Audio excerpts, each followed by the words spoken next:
vehicle, the New England Patriots. Toyota, let's go watch the big game. Some of the content of Patriots Unfiltered may not be suitable for all audiences. Listener discretion is advised. The world's original podcast. Welcome to Patriots Unfiltered. Speaking of people wearing stuff, have you seen the Gronk commercial with Lynch? Lynch is without any branding, but Gronk had a Patriots sweatshirt on. I found that interesting. I didn't notice that. Yeah, all the stuff I see, they don't have any shirts on at all. What was that? You're going to get your Jeremy Tunsil. Laramie Tunsil. What's that? But the 49ers are at UNLV, and I guess they don't like the field. Field is soft. Yeah. They say it's too soft. A lot of rain down there. I don't know if you've been watching the news in Oh, LA. the weather's but awful. LA is like there are mudslides. It's not in LA. It's in They're Las Vegas. We're at the University of Nevada. Where is that? It's far. It's like 3 hours away. Okay. Oh, Nevada. Yeah, well, they're in Las Vegas. Yeah, Mike, yeah. again, they're not in California. 3.5 Los, away. Los. You know. Yeah, you were down the Senior Bowl Yeah. working for another company. Tell us about it. Yeah. Wow. Full disclosure, I was a big Pillsbury Doughboy guy as a kid. I think if you're a kid, everybody wanted to poke him in the stomach, right? Oh, hell yeah. Yeah. But Paul Price to emotional. Grey's Anatomy. I mean, come on. Oh, This is Patriots Unfiltered. Presented by Toyota's official website for deals, buyatoyota.com. All right, welcome to Patriots Unfiltered. It is Thursday here at Gillette Stadium, and lots of Patriots news. They're filling out the staff. We'll go over all the latest developments there. We'll do our picks for the Super Bowl. I think I've got a good take on what's going on. Oh. I have a good feel for this game. Oh, Do you? I'm excited. Yeah, you'll want to hear my pick I gotta be honest, I haven't really given it much thought. and my reasoning. Yeah. So, it's Deuce, it's Paul, it's Fred. Tamara's not here. I don't know where she is. Evan is sick. Yeah. Alex, I don't know. Vacation. Yeah. So it's the three Florida. of us and Matt. So But- three amigos. Yeah, but we'll Ride. Yeah. three bulls, as someone Three bulls. dubbed us. I wanted to Oh, take some Bulls. shots at Alex yesterday. It was National Women in Girls in was. Sports Day. And she's tweeting about it, and I'm like, oh, so it's your day, so you just don't have to come to work. Yeah. But I wanted to make sure that, like, wasn't something serious. You know, like, No, every time you do something yeah, like be that, it's careful. like, you know, Yeah. someone's dressed up. Oh, you know, did you get the job? Oh, no, I just came from a funeral. You know, That like was all those things. that was Chris Ferrer a couple weeks ago. He came Yeah. in the office all dressed up and was like, "Oh, Chris, you look nice. What are you doing?" I got to go to a wake. I'm Yeah. like, "Oh, sorry. Ouch. So I figured before I Made a comment. do a Paulism and make myself look sillier than even normal. Yeah. So as late as this morning, I was hearing names reportedly being signed to the Patriots. Deuce, do you have the latest list? You want to go over that think just so. to kind of update with where we are? And Yeah. And please note if something's not official. Did I miss one Yeah. this morning? I need to write this yeah. down. Well, I don't Yeah. know if anything is technically official yet. Right. But yesterday we heard about Alonzo Highsmith, who Yep. was with Elliott Wolf there in Green Bay, had a great I career. had that. In the NFL. Scott Peters, offensive line coach, was assistant offensive line coach under Bill Callahan. I had that one. in Cleveland. And I think we got probably a new favorite in the clubhouse if there was like a coaching fight off. Like I think I'd probably go with this Scott Peters guy. This He is played the in the MMA NFL. guy? Oh, Yeah. he looks tough. He looks tough. What did you just call him? MMI. MMA guy. Yeah, Oh. MMA. You know, He said same I, thing. right? Well, we know what he Oh. meant. Continuing to work down the list. So Brian Belichick this morning was reported that he will be back. I know Mike Reese speculated that Brian would be back along with Mike Pellegrino, cornerbacks. I haven't seen an official, nothing official, but no direct report on Pellegrino other than Mike Reese mentioning him. Yep. And then I guess just I think those were the main ones. I don't know if I Was missed there anybody. one other offensive guy? T.C. McCartney. Oh yeah, that's the guy I'm thinking of. Yeah. So he's a quarterback. He's going to be the quarterback's coach. He was the tight ends coach for the Browns. So I think that kind We of talked about McAdoo on Tuesday. McAdoo. Yeah, most of this. Okay, so the one thing that I think may have been a little bit different yesterday is not anybody knew, but the reports are now indicating definitively what we've been talking about for 2 or 3 weeks now. Elliott Wolf has seemingly rested at the top of the personnel chain. Yep. So if you want to call him general manager, and I know that they're very big on somehow they haven't had a general manager. Elliott Wolf is your general manager, according to Ian Rappaport. And if you look at all the moves, Fred, the vast majority of these coaching hires have at least touched Elliott Wolf in Green Bay and some cases in Cleveland or both. Yep. Highsmith. Alex Van Pelt. Jerry Montgomery. Obviously the guys from Cleveland with Van Pelt and McCartney. So these guys were in, when Wolf was in Cleveland, some of them were with Wolf in Green Bay. That seems to be the direction that they're going. Yeah. I mean, I like Hans Highsmith. I thought was an interesting addition just to get continue to round out the front office staff and to bring some new blood into there. I mean, just sticking with the defense. I mean, I like the continuity that they're bringing back, and I like that they're bringing back Brian Belichick and Pellegrino because I think I didn't want a ton of turnover on the defensive side of the ball. When you look at last year, and let's face it, the talent. Especially once Gonzalez, was out and Jonathan Jones battling with injuries, for some of the season. I think they did a pretty good job mixing and matching and scheming it up and competing in games. It wasn't a disaster, back there. No. I mean, and they maintain their veterans in the front, and it's just guys like Godshaw, Bentley, Guy. I mean, Wise. Those guys aren't going to be, they were never going to be fold the tents and go home kind of guys, but. Just in looking at free agency and all that stuff, it's it's such a hard thing. And I heard Felger and Maz yesterday talking a little bit about 2021, where it's hard. You got a bunch of money to spend, but there aren't really those superstar kind of players that you ideally would want to spend that money on. They had to kind of go with Jonnu Smiths of the world. But just in terms of looking at some of the options at edge and on defense, like I know it's not a big need, and everybody wants to talk offense and quarterback, and rightly so. But I think that's maybe an area in free agency that they could maybe try to make a little bit of a splash and, just take some of the weight off of Judon, not make him such this vital piece that he's our only guy who can really win off the edge one-on-one. And let's face it, he's, 31, 32. I mean, those days are limited. So, well, it's, it's interesting. It's like almost a philosophy. You could go at focus on building the offense for the future and building the defense for now. Yeah. You know what I mean? Yeah, I think so. I mean, we said it on the show last week, all the defensive line, basically everybody's up. And I mean, I'm saying right now, Christian Barmore would be my number one priority. No disrespect to Onwenu, Duggar, Uche, any of those guys, but I would make him the priority this offseason to lock him up and, at least get one piece beyond this season. But, nobody really wants to talk about the defense or free agency. Everybody wants to talk about the offense. Well, and the draft. I mean, that's the biggest gaping hole. But you do have to, you can't let the defense slide. You have to at least be as good as you were last year, if not better. Yeah. Yeah. And I don't know. I'm kind of torn. Huh? You have to be better. I'm kind of torn on the offensive side of the ball because on one hand, we lived through 2022 here with Matt Patricia and Joe Judge. It's like I don't know how I could look at any staff the same way I look at that staff, where it was, I get everybody's kind of underwhelmed by cast-offs, guys who, haven't really done it yet.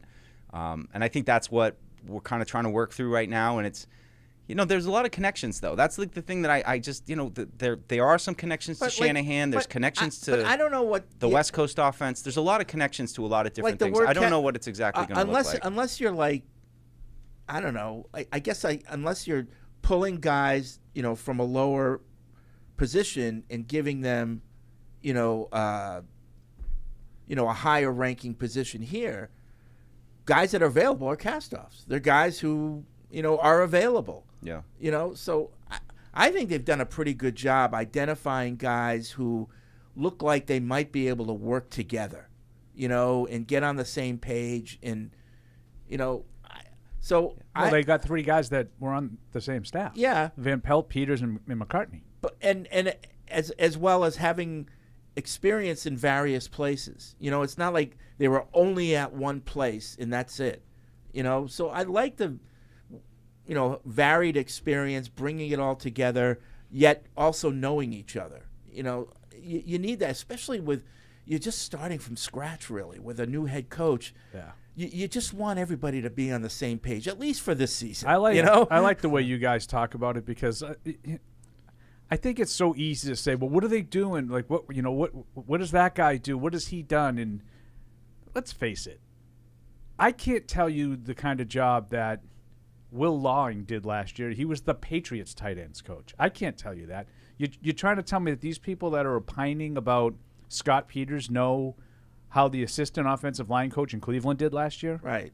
Like, so anybody that's telling you this is a great hire or anybody that's telling you this is a terrible hire they don't know. They're full of it. You really don't know. And other than like inside football people, that's not what I'm talking about. Yeah. I'm talking about media people like us. Yeah, and we don't know. Right, and all we generally do is we look at their position group, and were they, and I think David Njoku is an example of a guy who had a really good year last year, so that's a little bit of a positive that's for Freddie's TC. thing. That's how Freddie cozied up to the McCartney. coaching staff Yeah. way back in the day. Yeah, and I would just say, I think there's a lot to like about a guy named like Scott Peters, who, I think everybody is universally enamored of the job Bill Callahan does with offensive lines. And, when you are starting over on the offensive line, it's all right, well, this guy's trained under the best. I think I definitely have a lot of respect for what Cleveland's offensive line did. So, it's just, on one hand, you kind of stomp and kick that you're underwhelmed, but at the same time, it's like, this is what happens. Like, when your team gets blown up, somebody's going to come, they're going to bring guys that they know. yes. And how many times have the Patriots done that? Oh, that's Patriots West. That's what happened to us right now. We're Green Bay, right. Cleveland West. When they or leave here, East. they take people with them. It's the same thing. It's just comfort level.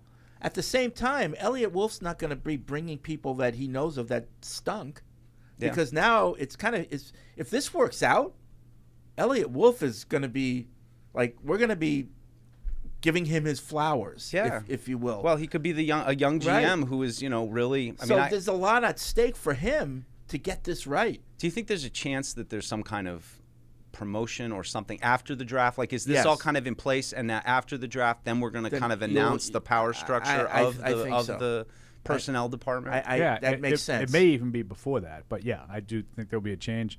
The offensive line thing is the thing I like the best out of all of the things that they've done, and one of the reasons is something Fred said last week, about looking for the offensive line coach. My fear was they weren't, and Fred was right, and I feel the best about that.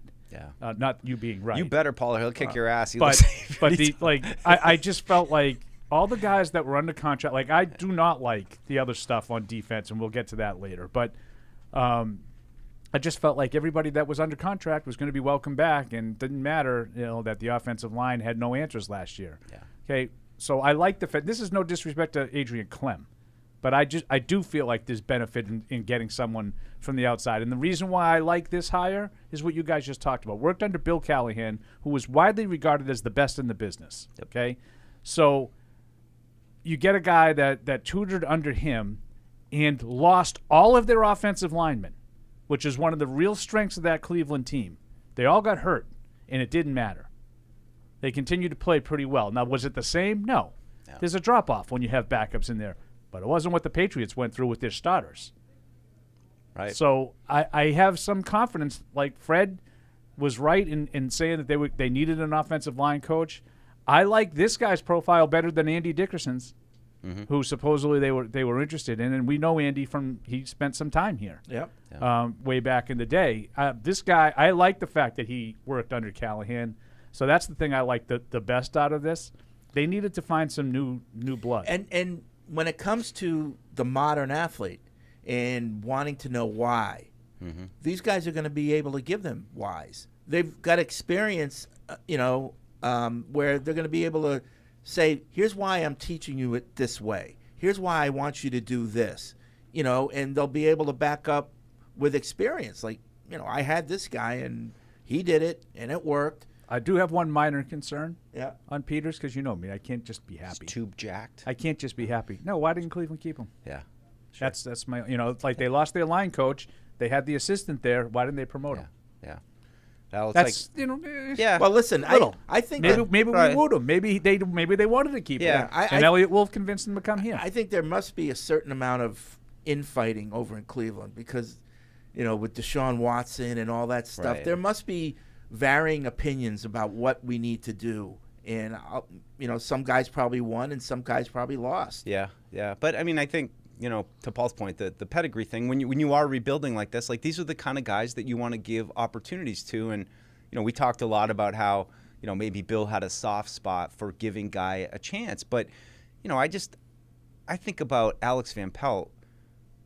He's been waiting for this opportunity, right? Like, this is like this is it's evaded him. He's got a humongous chance, opportunity, guy in his 40s, but even a younger guy like Scott Peters, this is, if you'd have to be so worried about, I mean, look, it's either going to work or it's not going to work and they'll be out, so Right. that I like at least how they're kind of beating the bushes, trying, like we don't have Dante Scarnecchia in here. You need to find another guy who's going to come in here I think it's set critical. the tone for I really think it's critical because I do believe that if you have a really well-coached offensive line, you don't necessarily need everybody to be first-round draft picks.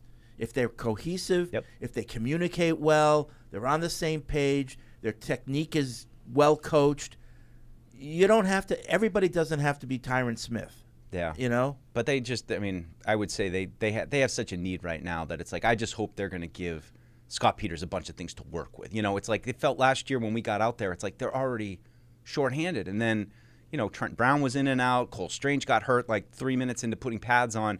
You instantly kind of felt that. That's the biggest thing is just how do you build up so that you at least have competition, even if, like you said, you don't have those super talented guys. But again, like, quarterbacks, coach, offensive line, like, these are the top positions in the draft. These guys, are going to get probably at least some kind of say in who they like or what kind of guys they want to work with because those are the positions that they need talent at. The Wolf of Washington Street is hard at work. What was Washington Street? That's the name for Route 1. Oh. We work on Washington Street. You didn't know that? That's the name of the street that we work Went on? right over. I thought it was Route 1. No, it's Washington. Wasn't it Patriot Place? It's what? No. It is Washington Street. It is. Yeah. So kind of a long way to Grandma's house, but I got it. I thought it was pretty direct. I got his thing. You go left on Washington Street. What, Route 1? No, Washington Street. Yeah. Well, that's every route really has a name. This is Washington Street. Yeah, all right. I'm doing something every day. I live there. You live in Sharon. I didn't even know. You live It's in Route Like 1. the Providence Highway too, something like that.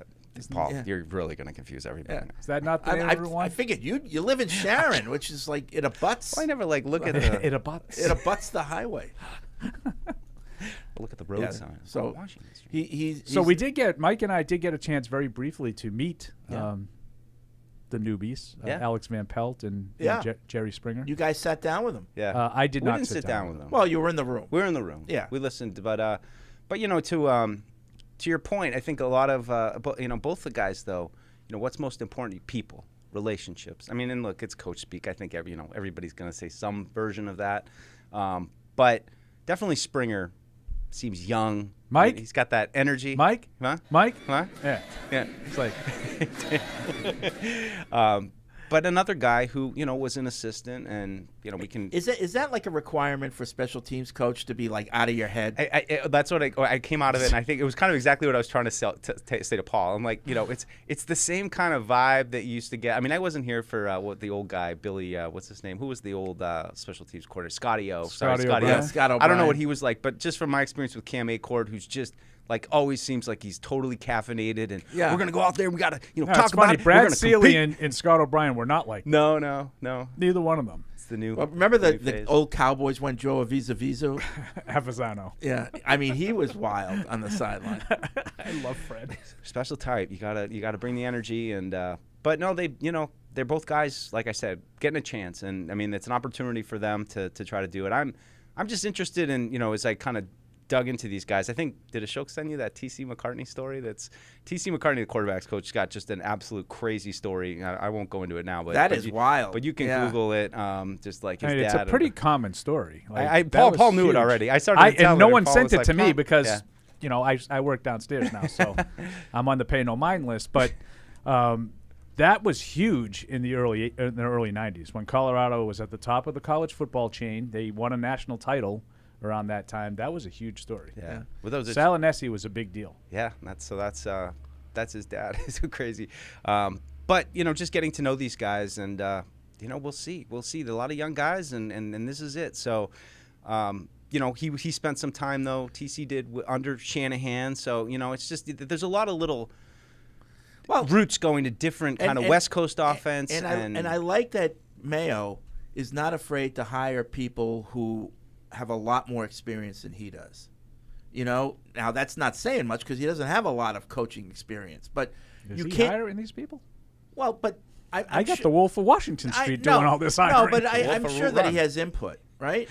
And I'm not. It's to be a leader, you need to hire people who will tell you what to do. You want to hire people who are smarter than you in a lot of areas. If you're afraid to do that, then you can't lead. Yeah. I mean, it's one of the biggest questions we had going into this season was, what kind of input is Gerard Mayo going to have on offense? What kind of vision does he have? Is he going to want to just kind of set it and forget it? And, there was a time, I think, when we thought he would just kind of be like Josh, hire Josh McDaniels and be like, go do something with it. It's a great question. I mean, I think it's one of the ones that needs to probably be asked to Gerard whenever he's up again. It's just, what is your involvement with the offense like? What's kind of your vision? What's your mandate to those coaches? At the very least, he must points. be. Yeah, score points. I don't care how you do it. Score points. Period. That's all I care about. But what's he looking for? What kind of are there players already on the roster that he kind of gravitates towards or away from maybe? But I know that there's been a lot of discussion just about Cleveland, their run game. It was something that Alex Van Pelt brought up in the interview. So, Paul brought it up right after the interview. He said, you got one running back on the roster right now who's banged up, who's coming off a major injury. So, that's another position, too, as I've been, doing the draft stuff. It's like running back's a priority. Running back's a priority. It is. Everything's a priority on offense. But I was listening to Catch 22 a little bit with Alex and Evan, and they were talking about, the draft and quarterbacks and, which quarterback is going to be best suited for the Patriots offense. We don't have an offense yet, okay? So how about what offense is going to be best suited for the quarterback? Yeah. Instead of the other way around. Yeah, I think that they're assuming that they're going to run something along the lines of what Van Pelt. Well, I think that's a dangerous assumption. I think you tailor around your personnel. You don't force feed it. I mean, it was probably, it's a little bit more coach speak, but they did ask him that in the interview, not to give everything away, but it was that tailoring it to your players. And, if you try to just put players into your scheme, you have a system. Like, you can't just change your system. You can tailor it. Like, the only way you would do that is if you had, like, a Lamar Jackson type. That's just not, like, a conventional NFL quarterback. You would be stupid to just say, no, we want you to run the Tom Brady offense. We don't ever want you to run the ball.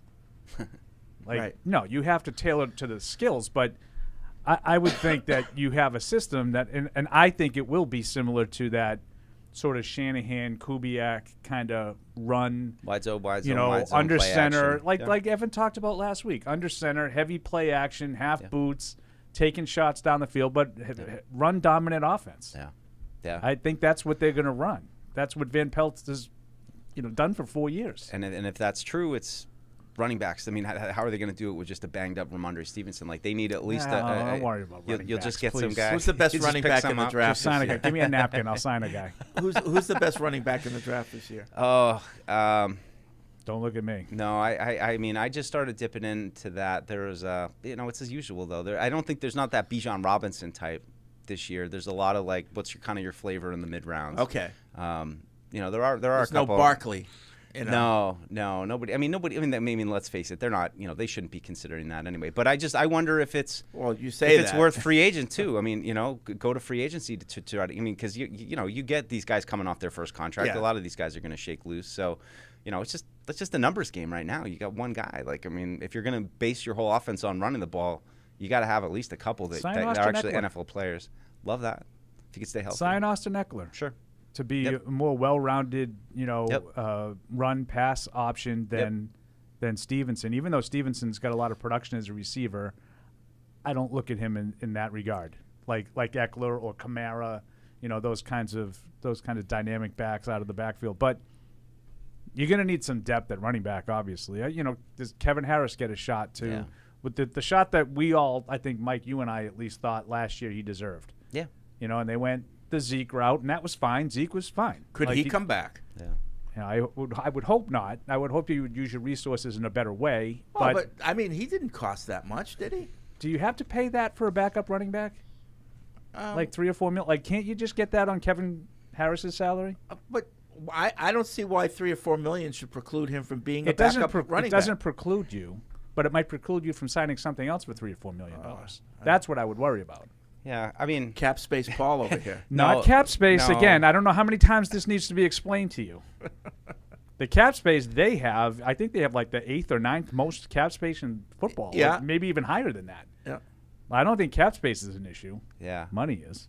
Money's an issue for everybody. Don't let anybody fool you on that. Jerry Jones, money is an issue for. There's a reason he doesn't pay coaches anything, because money counts. I would just be very careful about extending on players 30-plus years old. And That's my point. Like, can't Kevin Harris give you a reasonable like we're and facsimile to what Zeke did? The bigger piece of it too, which is kind of a little bit of an epiphany that I've had, and we were talking about it yesterday. It's like these quarterbacks in the draft and everything. Like, if it doesn't put you on a trajectory to challenge Josh Allen and Patrick Mahomes and Joe Burrow, that 3 guys, then I don't want it. I'm going to pull a Tamara. I don't want it. You know, like that. I'm over it. Like that.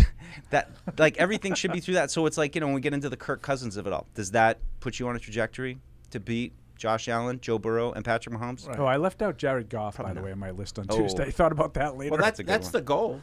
Right. Well, and that's like kind of the overriding philosophy of like this, like overextending yourself to sign a 31-year-old running back at, maybe it's affordable, but to Paul's point, wouldn't it be better just to try Kevin Harris? And if it doesn't work, then and maybe he couldn't. Maybe if Kevin Harris played all the time, maybe the ball security issues that we saw a little bit as a rookie, and even training camp last year at times, I thought, maybe those would be a problem. Maybe that's all it was. Yeah. And maybe that's why they went out and they felt like they needed to get Zeke, who again I thought did a fine job. I thought he was fine as a secondary back. I don't know if Kevin Harris could chase down someone after an interception, as an example. But see, I'm saying effort. I'm saying Kevin Harris is on the team, Zeke's on the team, and then you bring in a free agent who might be better than both of them. And if Kevin Harris can beat out them, fine. But how many do we you need? You need like at least 5 or 6 running backs on your roster. Oh, no, you don't. Yes, you do. Oh, yes, you don't. do, Paul. How many times have we said this show? They had 2 last year. I know, but that wasn't good. And how many games did you say, geez, I wish they had another running back today? How many times on this show have we said, what are they going to do with 5 running backs? And they end up using all of them. Yeah. Yeah, when they get hurt, you just go and get somebody else to replace them. That's all. You need a stable of running backs. You don't want 6 running backs on your roster. They don't all have to be really good, but you need those guys. I mean, I like Paul's, the Eckler kind of thing. Like, to get some quality, and, I don't need 6. I just need somebody 4. at least to go with Ramondre and a rookie that, is 4 guys. 4th, 5th round, somewhere in there. Somebody that you can get some carries to. 4 and guys, develop. including Harris and Zeke. Yeah. Why does it have to include Zeke? Because he's already Why does it here. have to be a 30? How old is he? I don't know. Why does he have to have a 30-something-year-old might guy? not He's even your be 30. backup, but you have maybe 2 other guys you bring in that are better right now. I'm just saying he's. Why not? And I'm not. Listen, this is not a Kevin. I'm married He's to Kevin good for Harris. clicks too. Whenever you put him on is. social media. Oh, okay. He Now I is. get it. Yeah, see, he's only 29. Now I get it. But I still kind of feel so a the same 30-year-old way. running back. Why? Like, I just don't understand why you have to have a 30-year-old backup running You back. don't have to have it, but Like, if why he's not? still playing at a high level, like Derrick Henry or something, then all right, roll the dice. To me, if it's $4 million, why not? I'm because you can use that in so much better ways. I could Running back.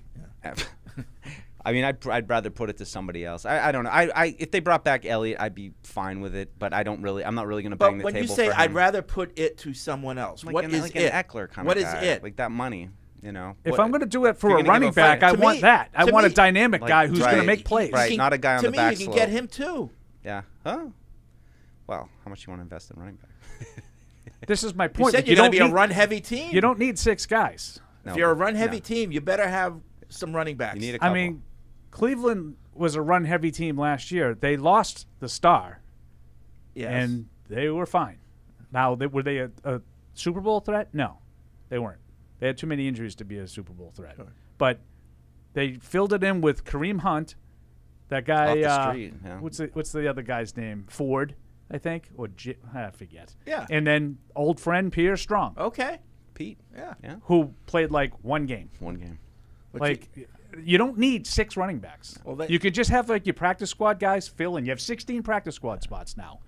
Put a guy on you have a running back or 2 on your practice squad, and when that game comes up that Eckler is hurt, he's got the high ankle sprain because he does get hurt a lot. He sure does. You move a guy up from the practice squad. We'll see. We'll see. Yeah. Like, it doesn't have to be a position that requires a lot of financial resources. I don't consider that a lot of financial resources, but, frugal Paul over here all of a sudden. I would rather have a $4 million, $5 million receiver as my third or fourth receiver than running back. Yeah. Like, I might be able to make a play or two with him. Maybe someone like Kendrick Bourne years ago who was okay in San Francisco but was looking for a bigger role. Maybe you could find someone like that, only better than Kendrick Bourne.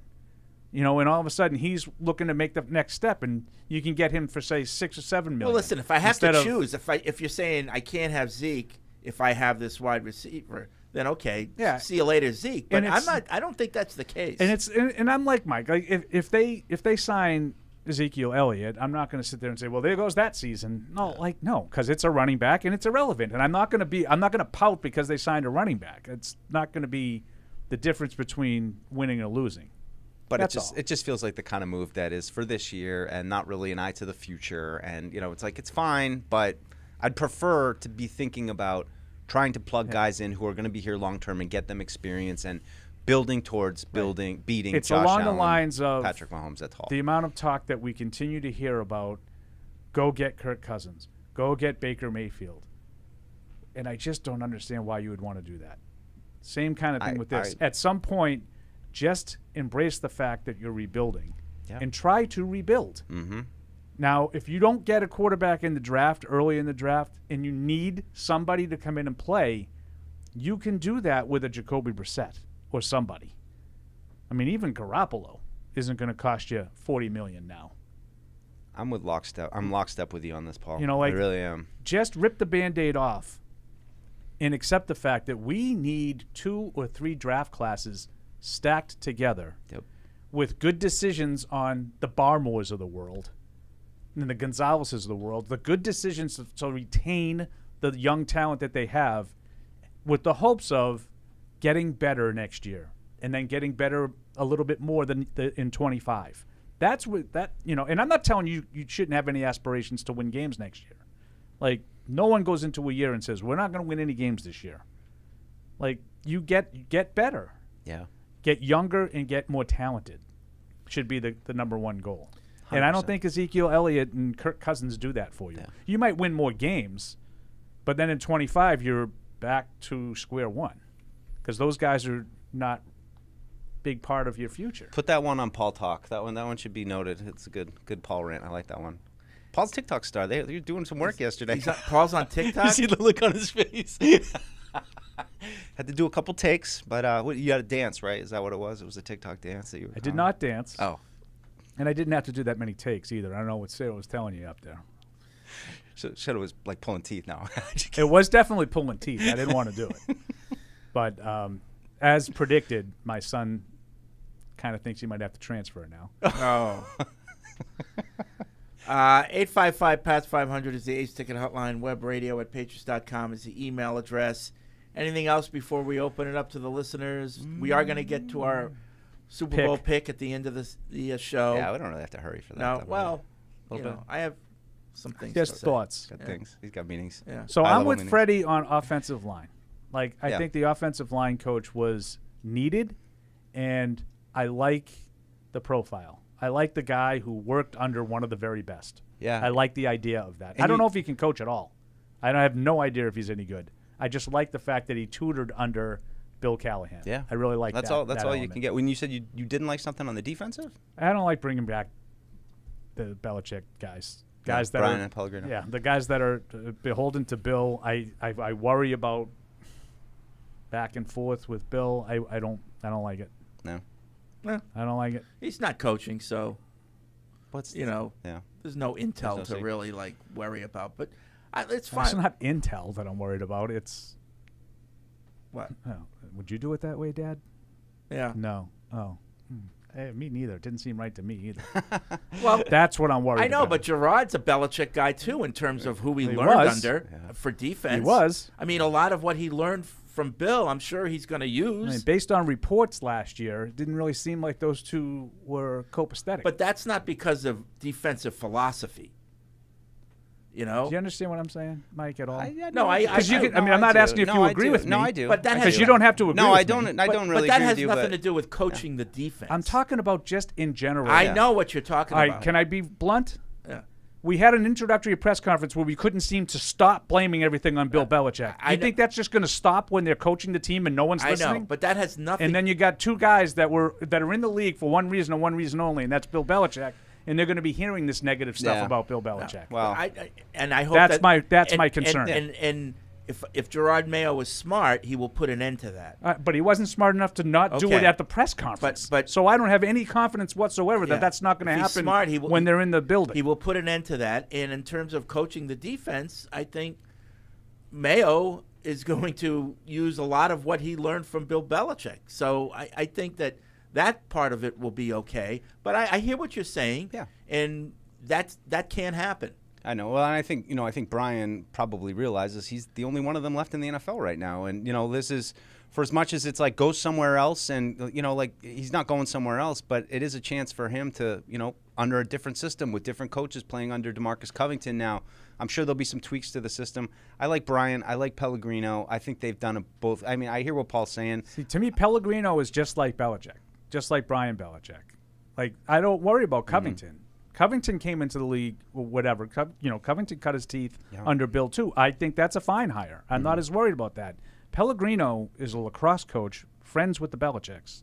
Like, there's a difference. Yeah, but he's done a good job, and he's been around for a while. And, I mean, you get some credit for developing Gonzalez last year out of the gate and letting him get in there. And, I think of all the position groups that they've had, I think you can point to, the secondary for having good coaching. They've been and well. that might They've be been a on top of factor. it. Maybe Gonzalez likes Pellegrino. And it's like, yeah, keep him. They have a good relationship. He's coached him well. I hope you guys are right. Yeah. I hope you I guys hope are right. I'm right, too. I'm concerned about it. Yeah. I'm concerned about it. All right, 855-PATS-500 is the Ace Ticket Hotline. Let's get to the phones, which are stacked up. Patty's in Agawam. What's up, Patty? What's going on, guys? Hey. Hey, Patty. Hopefully my phone's a little bit better today. I know, really. So I just want to make a point on Elliott Wolf. Oh, It's not. It's terrible. Super Bowl. Yeah, not good. what's that, Call Kurt? back. Call back. Call back. Let's go to Eldred in North Carolina. What's up, Eldred? Here he is. Hey, fellas, how y'all doing today? Let's go. Good. What's All right. up, Eldred? What's up? Yeah, I was hoping Evan would be there. I was gonna He's sick. apologize a little bit, but Mike, Yeah. I didn't forget you, man. Come on, let's I go. was gonna mention something, I know. but this girl walked by Oh. with her gym stuff on, so I can hardly think the other day when I. I forgive you for that, Eldred. Yeah, I forgive you. I did not have that in Eldred Bingo. I didn't have it. Did you honk your horn at her a little bit? No, I was looking at it. I couldn't hug. I was just boy. Sight. I don't think she need to work out no more. Anyway, getting back. She's done. Getting back. North Carolina gave Evan a rude awakening about Drake May. Yeah. But and then he kind of scoffed us a little bit. But what I want to tell Evan was, I said, Evan, we ain't knocking you for wanting somebody like that. But see, we see him every weekend. One thing we do, we watch, college and all that, and he can't set his feet. He's not that much accurate. I don't know how he got second.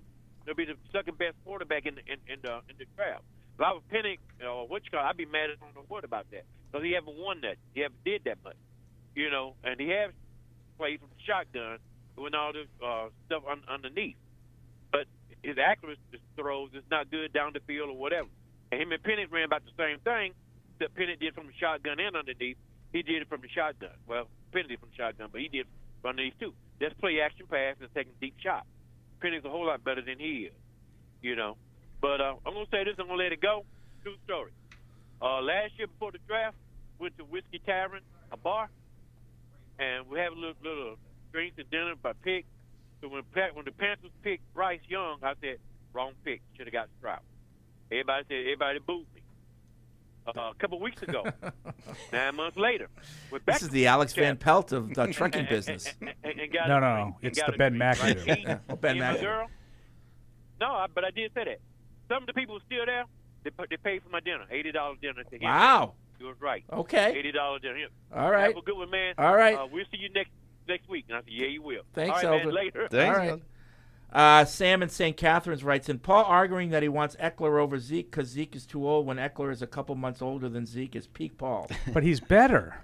Well, but he's... That's a talent difference, not an age difference. Okay, all right. And I like Eckler better than Ramondre Stevenson. Yeah. Like, I'm not signing Eckler because I want a backup running back.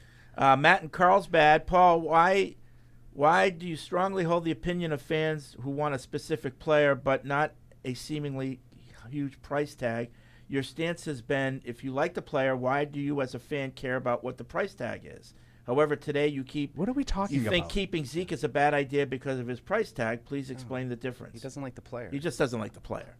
Yeah. It's not that... Like, what? I mean, this is not hard. Yeah. Like, Eckler can be he can be a frontline starting running back.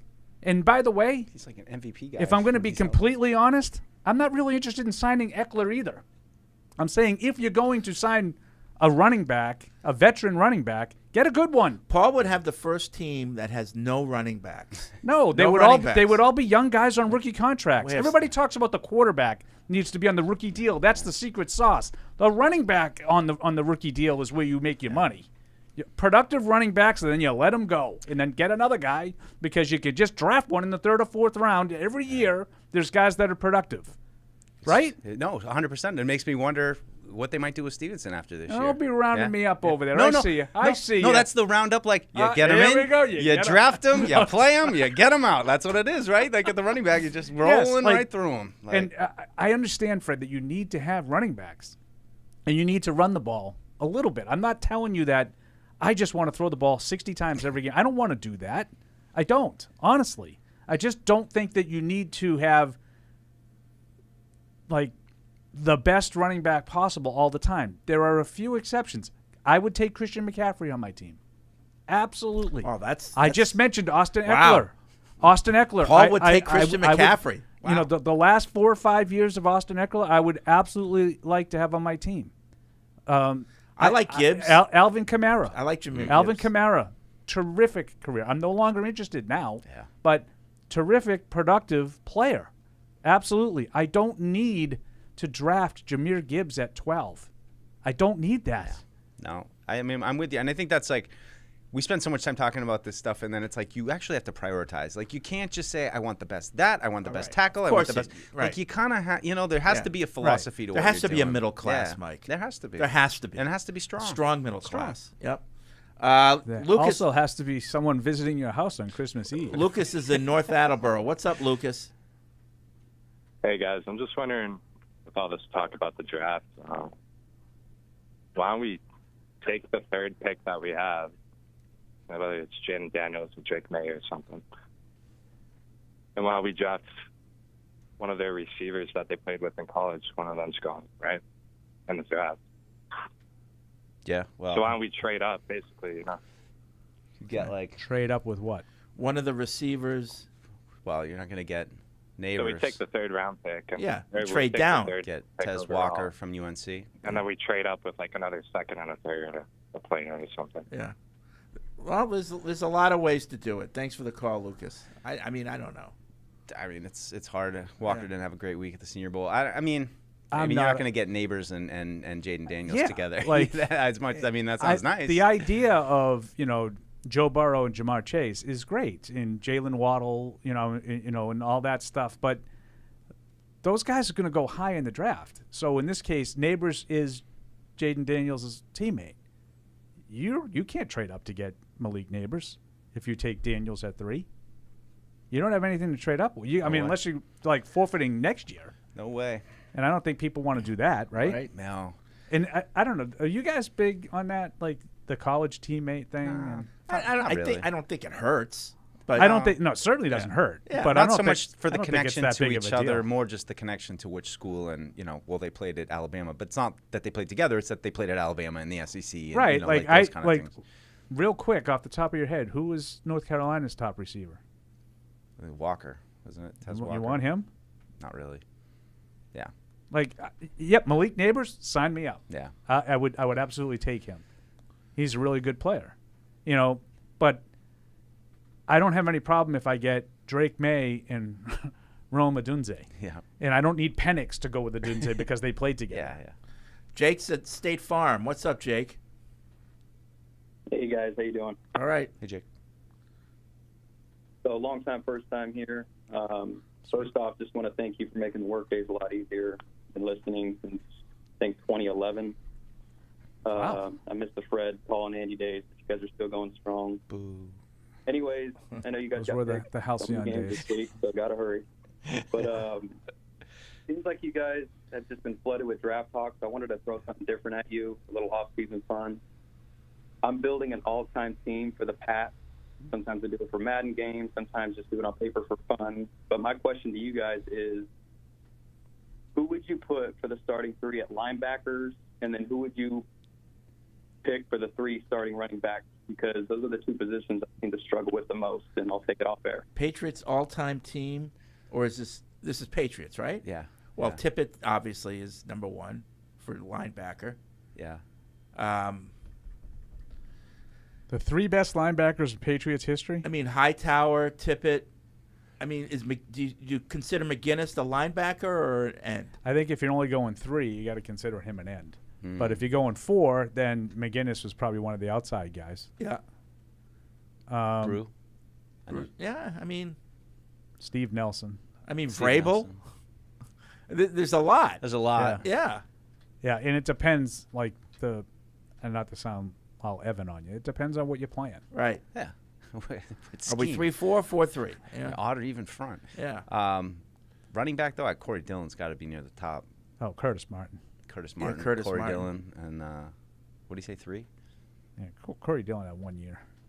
Yeah. I'm out on Dillon. That was a good year. It was a great year. Best year in Patriots history, running back. But I think Curtis Martin, you look back at the year where they broke the NFL record for rushing, but it was a committee. Yeah. It wasn't like one guy. Yeah, Cunningham would deserve some Yeah. consideration, but Sam Bam. but Martin would be my pick. Yeah. Even though it was only 3 years. Yeah. But Dillon did not, literally fell off a cliff. Oh, I remember watching him try to run in 06. It was ouch. Falk? No? Yeah, Kevin Falk.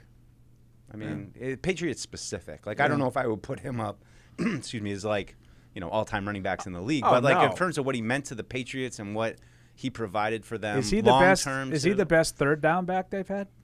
I think so. I mean, Yeah. Vereen short, Woodhead short time. I mean, James White maybe, but I just Ron think Burton. Yeah, it's a good. I think the third down back is a good argument because I think that you could make an argument that Kevin Falk would have been much more productive if he played when Vereen and White did. sure, Right. yeah, Yeah. When they accentuated that a lot more. Yeah. Falk is probably the answer. You can't argue with James White's productivity, especially in the big moments. I mean, he was always there for you. yeah. But so is Falk, though, I right? love Jimmy White. I mean, I'd lean Falk on that one. I think bigger body of work Longevity. and just He's the longevity guy. But to me, and I know they both played, in the eye or whatever, and as a traditional running back, but they're almost like different positions than Corey Dillon was. Oh yeah, or that's why we Curtis. call him. That's how they're calling him. Yeah. But that's Yeah. why we're doing it this way. Don't. That's why we're calling him third down back. That's the whole point. I know, but he Why said, you get mad at us? But the caller said He running looks, back. He looks at you and he's like, that's why. I know they're different. No. Pat. That's why we broke it up into I two know, different things. but the caller didn't, so we're getting away from what his yeah, question well, was. my answer to his question was Curtis Martin. Yeah. My answer. See, Yeah. Paul always brings it back to the scheme. It was like 4-3-3-4. You know me, I what can't running get back enough. role was it? Mike knows. I can't get enough of the X's and O's, bro. You had to break it down. Bro, if you don't know X's and O's, there's no sense even watching Somebody the game. you had to fill in for Evan. You're doing a great job, making us sound I smart. would kill myself. Let's get back to the phones. Go to Chris with a T-I-A-N. What's up, Christian? Hey, guys. Fred, you definitely don't need 5 running backs anymore. 6. He wants 6. You don't, especially on this team. I don't care if they're going to run the ball. At most, you need 3. Just not the NFL anymore. I'm with Paul. I take Christian McCaffrey in a heartbeat, but anybody else, that's one thing Bill was right on about recycling the running backs. He was totally right about that. Just changing him in and out every year. And that's fine. But I'm not saying that. Like, I'm just saying that. Why not Zeke? As a backup. And I told that's you. all I'm saying. But I told you that I agree with you and Mike. Yeah. If they re-sign Zeke, I'm not gonna. It's not gonna bother me. I just think that I would rather somebody else. But it's not gonna kill me. I know it's not. It's not gonna bug me. When I was a kid, running backs were the top of the draft. Yeah, I know. And I know that's changed. That's not happening anymore. But I mean, even if you go to like 2001, the running back was the focal point of the offense. Like, it's just a different game now. I understand that. I wanted to get your thoughts, and I joined the show late, about like a half hour. But did you guys talk about the Lombardi interview at all on Felger and Matt? We have not talked about that. We didn't get into that last show. Yeah, it was a good interview. It was an utter embarrassment. I think Mike caught him in a lot of contradictions. You think? Yeah. Which Mike caught which Mike? Felger caught Lombardi in a lot of contradictions. Felger. Like when Lombardi says, "Well, they're last in the league in cash spending." Well, so let's look into that. Why do you think? Do you think that was? Well, I don't know. I was, I'm not in the building. Like, oh, okay. I'm glad that you are the insider and Felger's the moron who doesn't know what he's talking about because he's not inside the building like you are. But then when you're asked to explain yourself, you too are not inside the building. Yeah, got it. Yeah, there was a lot of fact checking going on afterwards. Yeah, and I didn't think much of Lombardi before that interview, and I think even less of him now. Well, just the way that he came off. That's why we get along, bro. The problem with Lombardi is he's not bad. Like, I read his book; it was a good book. You were the one. But he has to admit, when it comes to the subject of Bill Belichick, I'm biased. I'm not objective. Yeah, basically, his whole goal on that interview was to let everybody know, here are the 3 or 4 reasons why they stunk. They were really good. Bill did a really good job. But the quarterback let him down. They don't spend any money, and he wasn't allowed to do what he wanted to do. Yeah, that's the bottom line. The teacher to Wisecrow too. Like, our record says something to the effect of, but we weren't a bad football team. No, you were 4-13. You were a bad football team. Well, that's the other thing. Like, his big thing was like, Felger's going with Bill's track record without Brady, and Lombardi jumps ugly on him. It's a lazy narrative. Yeah. But meanwhile, he just got finished saying that was a really good team last year that got let down by its quarterback. They lost a lot of close games. Well, if you weren't offering a lazy narrative, you'd know that most of those close games, the Patriots scored last in to make it close. Yeah. And they didn't really have a lot of close games. And it wasn't just about poor quarterback play.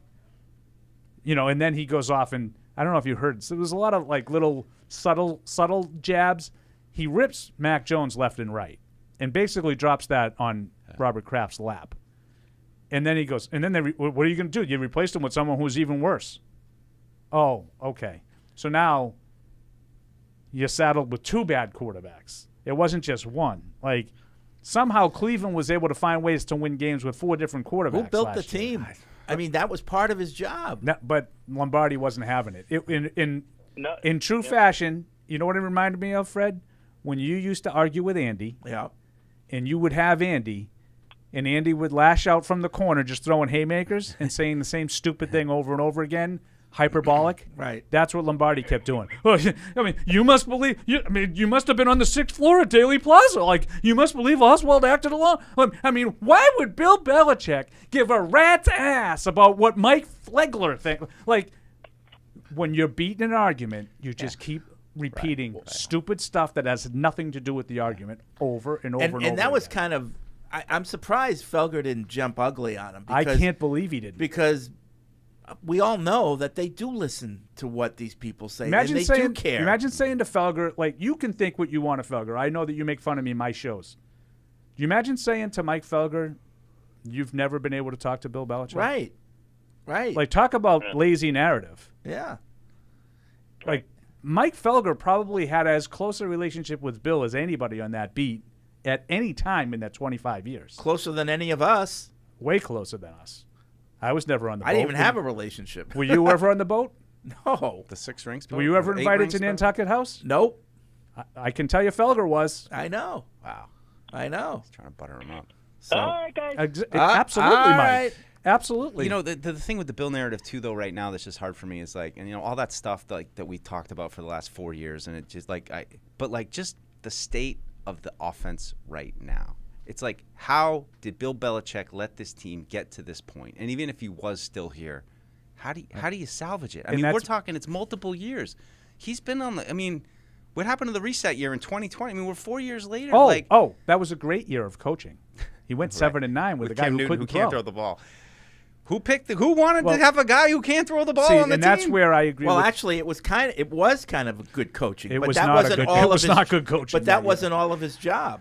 You know, that was only part of his job. He did not do a good job coaching. I think that first week against Miami when they kind of sprung it on him, you know, and all right, well, that was good because it was a little different, but, you know, and then it flamed out. And I know, but Cam Newton was god-awful. You know? He's better than Mac Jones. I'm not even sure of that, Paul, at this point. He was. I would say yeah. He was. But last year, not 21. Yeah.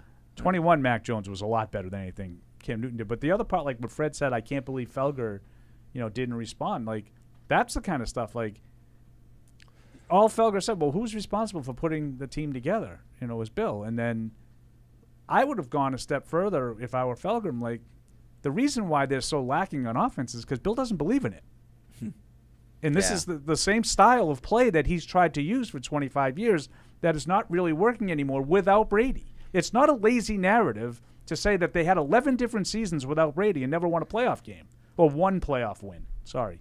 Do you think any part of it with Felger as a very experienced radio person was when you have somebody on the ropes like that and they're just kind of let him go and I do think that's what he did. And I know Tony and Murray got a lot of credit. Now, I would not have done what Tony did. You guys know me well enough. There's no way I could have sat that out, right? There's no way I would have sat that out. To get into it. But I think Tony looked at it that way.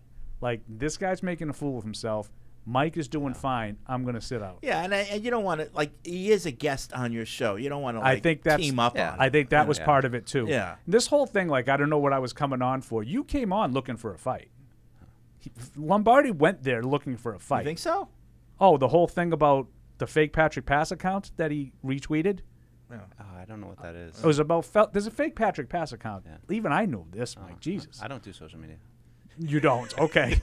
Well, maybe on TikTok, I'll teach you how to do it. I'm only on I'll teach MySpace. I'll teach you the ins and outs of TikTok. But there's a fake Patrick Pass account that said that, you know, basically Felger was able to convince the Crafts to move on from Belichick. Oh, Felger. Felger was able to convince the Crafts. Okay. And Michael Lombardi quote tweeted it and said, "Preach." In other words, I didn't know that. He spelled preach wrong too. E-E. Yeah. So, in fairness, I believe Mike thought it was real too. It was really Patrick Pass too. Like, neither one of them knew it was a fake account. But still, thinking that it was real makes that tweet or that response by Lombardi. Right. That's right, but telling. That's what I'm saying. He came in looking for a fight. Yeah. You can't then pretend. Is it Flegler? Right. Like, that's like, it's like John Dennis, like Rosillo, Right. Like, I'm so above you, I don't know your name. You're exposing yourself as a fraud. Right. All right. As you see, Paul's Food's here. Fred's Pizza's here. So we will take a break. Lots of emails, lots of calls coming in. Picks, live read. Oh, thank you, Matt. Bridgestone, official tire of the New England Patriots, is proud to partner with Sullivan Tire, New England's headquarters for quality Bridgestone tires. Visit sullivantire.com to find a location near you. I can tell you firsthand, those Bridgestone run flat tires, they're good. Good. Get you out of a jam. All right. Take a break. We'll be right back. Isn't it time to get exactly what you want? Welcome to Red Hot Deal Days from Verizon, where you get your pick of our best deals. Like My Plan, where you can pick the perks you want and save on every one. For limited time, bring your own phones to a Verizon store and you can get My Plan for our best price ever. Get exactly what you want in your phone plan and only pay for what you need. Bring your phones to your Verizon store today and get My Plan. These deals won't last. It's your Verizon. As I think back over the past few seasons, I wanted to thank my most trusted game day teammate, Tostitos. As I recall the last-minute grocery runs and late-night dishwashing, the salty defeats and spicy victories, I realize it was all thanks to my teammate Tostitos. It was always you, Tostitos. Team up with Tostitos, the official chip and dip of the New England Patriots. And we're back with the PU halftime show. Matisse is letting me host today. And why is this, Faith? Because this is actually going to be my last halftime show because I accepted a job with PWHL Boston. So I will be moving on from the New England Patriots, but I get to host today's episode, so I'm super excited about that. A gift for all you do. Yes, thank you. Yeah, you're like, great, I don't have to do it today. But as always, we're going to get started with some trivia, and with the Super Bowl coming up, I figured might as well have some Super Bowl-themed trivia. So first question, what was the average ticket price for the first ever Super Bowl? I'll tell you what, it was certainly not what it is now. All right, Super Bowl 27. Okay, so by defeating the Bills 52-17, which coach became the first person to win a national championship and a Super Bowl title? I have no idea. Then looking at Super Bowl 33, which Hall of Fame quarterback rode off into the sunset after winning MVP honors and the Super Bowl that year?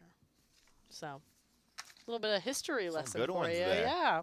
Found them on CBS.com. There we go. But we have a Super Bowl coming up this weekend. The San Francisco 49ers and the Kansas City Chiefs for Super Bowl 58. Snooze fest. This is a no. Well, maybe. It's been rumored to be the Super Bowl that nobody wanted, but it is a rematch of the one from 2020. How are you feeling? Let's talk about the Kansas City Chiefs for a second. How did they get here? How did they get to the Super Bowl? I don't know. I don't think they're that good. Like the defense, it's the defense. Yeah. Spagnuolo is an unreal defensive coordinator. He stuffed us twice in the Super Bowl, or maybe one of the two, I forget. So really defense. I mean, the wide receivers for the Chiefs just haven't been all that, but. Yeah. That's how you kind of prove greatness as a quarterback, which Mahomes has done, which is you elevate the players around you. Yeah. And he's done that. I mean, they hit on Rashee Rice, and even Tony, when he catches the ball, he's when good. When he catches, When he doesn't, he's doing what he's doing. But, yeah, I think just solid, good enough offense and elite defense. Yeah. No, I think Patrick Mahomes recently came out and said, like, sometimes you just have to lean on the fact that your defense is outplaying the offense and lean into what you have. And it's gotten them this far. I mean, shoot, like it doesn't help when Kelsey decides to be a football player during the playoffs. He had a bit of a lull there, and now he's been going off. Yeah, and I think he was quoted saying that he wants this Super Bowl more than anyone that he's played in before. So he's fired up. He's ready to go. Of course, there's all the Taylor Swift. Is she going to be there? How's she going to be there? We did some prop bets for the last one. So yeah, so I think we'll certainly see how that plays out. But, I mean, on the 49ers side, they were 12-5 on the season, won the NFC West. They're first in the NFC. Like, they've been dominant all season, I think, with Kyle Shanahan and Brock Purdy.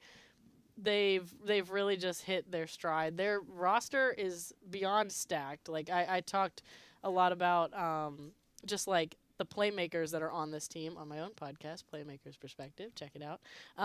But you've got Deebo Samuel, George Kittle, Christian McCaffrey, like, on offense. And then their defense is also playing lights out. You've got Nick Bosa, Chris Young, Fred Warner. Like, I just think all around this is, on paper, a more talented team. It's just going to be if they decide to show up. It all comes down to Purdy. The games they lost is Purdy being bad, and he did almost everything in his power to lose that game against the Lions. It takes some luck sometimes, and if he gets that out of his system and just plays within himself and just gets the balls to his Avengers, he will there's no they pretty much my thought is they can't go down. If they go down by 2 scores, it's going to be very hard for them to come back because I mean the Chiefs held the Ravens to what? However many points it was. I think it's crazy because all playoffs, the 49ers have had to come back, which is something that they couldn't really do all season and then figured it out in the offseason or in the postseason, obviously. But I agree. If they're down 2 scores to the Chiefs and Patrick Mahomes is Patrick Mahomes in the playoffs, like, I don't know how you come back. You're gonna get the nitpicky calls against for Mahomes. Like, it's all gonna happen. So you just you kind of, I don't want to say play a perfect game, but you can't turn the ball over. Yeah. Who do you think is gonna come out on top? I don't know if I'm doing want or think.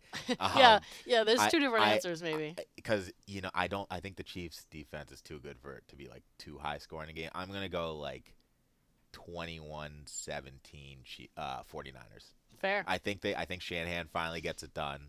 Yeah. I don't know who MVP will be. It'll go to whoever the quarterback is, but it might be like, like 51, like Tom Brady was the MVP, but James White did all the dirty work. But I feel like it would be tough for the NFL if, like, the 49ers win to not give it to Mr. Irrelevant. I feel like it has to have, yeah. like, that's the storyline. If you're a Super Bowl champ, like, and you're Mr. Irrelevant, I feel like you have to. It's just funny because, like, Purdy's going to end up being, like, 25 for, like, 35, but somehow it's going to be like 190 yards, something like that. But and then McCaffrey's going to have 3 touchdowns. Oh, absolutely. I hope McCaffrey has an absolutely unreal game. I also think the 49ers are going to find a way to win. I think it's going to be a little bit more high scoring because I do think the Chiefs' defense is eventually going to wear out just a little bit. So I'm thinking more 27-21. 49ers get a last-second score to really kind of seal the deal, but I don't know. It's going to be an exciting game. It's going to be an exciting halftime performance. We got Usher. So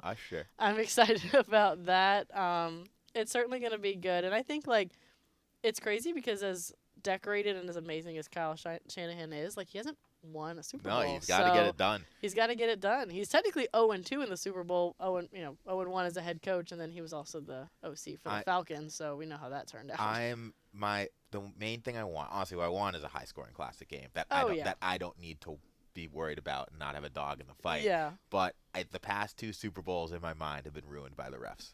Fair. And I mean, we had the Bengals Rams. They didn't call a flag the whole game. They called it on the last drive, and then they just ruined the game last year with that nitpicky call. So there have been ref issues all year, and I just don't want them to ruin a great game. Yeah, and you know what? I think that's what everyone is hoping for. I know nobody really wanted this Super Bowl matchup, but I think it's going to be high scoring. I hope it's really best team wins, but we'll just have to see what happens. And thank you for letting me host today as the last one. I'll probably try to call in. Yeah, thank you for helping get this little show off the ground. Absolutely. Or we're going to miss you. Yeah. But all right, we want to wrap it up. It's been fun. It's been real. Let's get back to Patriots Unfiltered. When someone accidentally threw away the school play costumes, oh no! Replacements were shipped with FedEx. And with picture proof of delivery, everyone could focus on the perfect opening night. FedEx, where now meets next. For residential delivery only. And now, great moments in history. She had one where she was talking smack about Drew Bledsoe. I'll send that to you. What? Oh, now it's on. Now it's what? Now it's on. Now it's Drew Bledsoe. Now it's definitely a thing. No, but all I saw, I saw Megan had 100 different clips of her just screaming. No. But they had just won. What is she supposed to do? Not go to the library? Face. Oh. Face. Wow, now it's her face. Oh, I just Schadenfreude. I just want her to. I'm sorry. What was that word? She's the girlfriend, not the wife. How's it say? Schadenfreude. I was gonna say he went 0 for 2. He said it 2 different ways. Neither one of them was correct. Schadenfrocken. All right. What? All right. That's another great moment from. Hey, are you counting down to the big game? Revamp your rec room for an epic watch party with sofas, recliners, entertainment centers, and coffee tables from Bob's. Visit any Bob's location to score big on storage-filled seating for your remotes, beverages, and game day snacks. At everyday low prices that will make you say, "Oh, my Bob!" Make every Sunday a Super Sunday with Bob's Discount Furniture, the official furniture store of the New England Patriots. All right. Oh, my Bob. Oh, my. Oh, my Bob. Oh, Bob. You're going to have to do that if you're in your studio, in the Bob's Discount Studio Furniture. They're going to make you Oh, my Bob a little bit. I don't do any reads. No? No. Maybe just when the Patriots score in the preseason, you could do Oh, my Bob, something like that. Little Malik Cunningham. Don't you dare. Oh. How dare you? Well, you could do things like, oh, this is so comfortable, this chair. Just a little. Where can I put all my stuff? Yeah. Oh, here's a remote thing. Look at this. Yeah. If I was actually sitting, I might be able to do that. Oh, my. Bob. All right, 855-PATS-500 is the Ace Ticket Hotline. Web radio at patriots.com is the email address. Let's go to Scott and Wellesley, shall we? What's up, Scott? Hey, guys. How are you? Good. Hey, Scott. I had 2 questions for you guys. Number one, on L.A. Wolf. it seems like he's the guy who's running things now. I was wondering why there's no clarification on that. And are you guys concerned? I mean, he's been employed during these bad drafts. Are we supposed to assume that Elliot Wolf had all these great ideas and other scouts had all these great ideas and Bill just overruled them and everything was Bill's fault? Yes, we're supposed to assume that. Yes. So, I mean, are you guys aware, like, anything that picks maybe that Elliott might have made or offensive direction that he may go in? No. That's a good. It's a good question. No, it was. It's a great question. I don't have any. Paul was answers. doing a great bit before the show. It was just like Christian Barmore, mine. Cole Strange, that was Bill. That was Bill. That was Bill. Like Damari Douglas, mine. Damari Douglas was mine. And they're like sleeper. right. And Nikhil, not mine. No, it's a great question. I mean, I think that's. It seems like the guy's been here for a little while. You think you have you think people, if he was, in fact, let's just say he didn't want to take Nikhil Harry or Cole Strange or Jawan Williams or whoever, all these guys. Yep. Yeah. Somehow you'd know about that, and so I'm curious if you just had any thoughts on that. And the other question. We didn't hear anything before you go on. Before you go on from this particular subject, we don't hear any specifics, but we have heard of Bill overruling his scouts. Yep. We have heard that. Mm-hmm. But Nikhil Harry's the one that but nothing often specific. About. Yeah. Go ahead, Scott. The other question I have for you guys is about Mac Jones. I mean, everyone's doing their Lombardi impression. I realize he has flaws. I realize he's not very good. But nobody was set up for failure more than this guy for all the reasons that you guys know. Do you think there's any chance he could go somewhere else and be kind of like a Jim Plunkett Part 2, where he basically leaves the Patriots? He's not really that strong armed, but maybe he goes around, gets some weapons, and he could be a useful quarterback in the NFL? I would say my useful would top out at like a backup that maybe will come in and play some games for. I don't really see him ever being a long-term starter. Yeah, I mean, I think he could be useful for a bad team as the starter, but I don't think he could be Jim Plunkett. Yeah, and then again, part of his issue isn't just the tangible physical stuff. I agree, was the Fred. Leadership qualities and that's part of the whole thing. Yeah, I do think he had a lot of things stacked against him, and I think he handled them all extremely poorly. Yeah. Thanks, Scott. Appreciate the call. There are very few perfect scenarios. Yeah. Like San Francisco, right? They have the great roster around the quarterback, whoever the quarterback is. Now, the problem is it's considered this quarterback-proof system that Shanahan is pretty tough to play for in this easy quarterback system. So even that, where they have a lot of talent and supposedly the reads are straightforward and they make it easy for the quarterback, and a lot of average quarterbacks have looked better than average, under that system. But he's tough to play for. So even in a good situation like that, there are flaws too. Yeah. We had some trivia at halftime. Did we? Yeah. Deuce, let's go. Okay. Me and you. What was the average? My ring's outside, Tommy Gunn. What was the average ticket price for the first ever Super Bowl? Oh boy. Deuce. I'm gonna say $18. Paul? I'm gonna say $50. $12. Wow. $12. Mike? Circle gets a square. Unless it was Jeopardy rules, or not Jeopardy. And I hear like the average price right now is like $6,000, $7,000. Oh boy. I wish I had done it but for $49. Face value, yeah. The average price is $7,000. Yeah. Wow. Yeah. Like I think New Orleans 01. I want to say my ticket was $250. Yeah. Because of 9/11, was that anything to do with it? I don't think so. Yeah, I remember. I think Houston, mine was $1,200. Well, and then you ended up getting, remember? You guys had to buy your own tickets? No. Don't be silly. You got Super Bowl rings. Make you buy your ticket. But you get a ticket, and the price of the ticket is on. Oh, it tells you. Yeah. Now we did get a complimentary. I think we got 2. Fred and I. Wow. Well, we did because we were working. If you just got flown down by you the got crash, one for you got one ticket. But we got one for ourselves, right? Right. One for yourself, and you and I. Right. Got one for ourselves and one for whoever we wanted. Right. But you weren't in the press box? You had to use so yours? we didn't need it. We never needed it because we were working. That gave us 2. That gave us 2. I got you. It'd be a tough choice. Super Bowl 27. By defeating the Bills 52-17, which coach became the first person to win a national championship and a Super Bowl title? I'll give you the first crack, Mike. I know the answer to this. I just lost it. I lost track of it. Can you repeat the question? Super Bowl 27. Yeah. They Bills lost 52-17. Which coach became the first person to win a national championship and a Super Bowl title? It's not Dan Reeves, is it? How about them Cowboys? Oh, Jimmy Johnson. With the U. Right, I got you. And that's funny, as I was thinking of Barry Switzer, too. But Super Bowl Ironically, 33. Dan Reeves didn't win a title with anybody. Super Bowl College or 33. pro. Right. Oh, shit. Super Bowl 33? 33. Which Hall of Fame quarterback rode off into the sunset after winning MVP honors in his team's 34-19 win? John Elway, right? Yeah. John Elway. I just like to be It's fair. a theme. Yeah. Super Bowl trivia. It's appropriate because it's Super Bowl week. Can't wait. What are your plans? You got any big Super Bowl plans? Low key. Just make some food and eat it. Yeah, but with who? My family. Oh, yeah? Now, we're not doing a party or anything. No. Paul, you got big plans? Not huge. Definitely benefiting from the fact that Will's at college. Yeah. So I don't have to have Will and 28 of his closest friends. Yeah. Like I have typically The had. Yebba's coming over? And his birthday, now that they had the week difference, it used to be his birthday party and Super Bowl party, but now there's a week difference, so it's no longer coincides with that. Before someone says, "What? It's not his birthday anymore." What are you gonna food up? What do you got? Yeah, we'll do.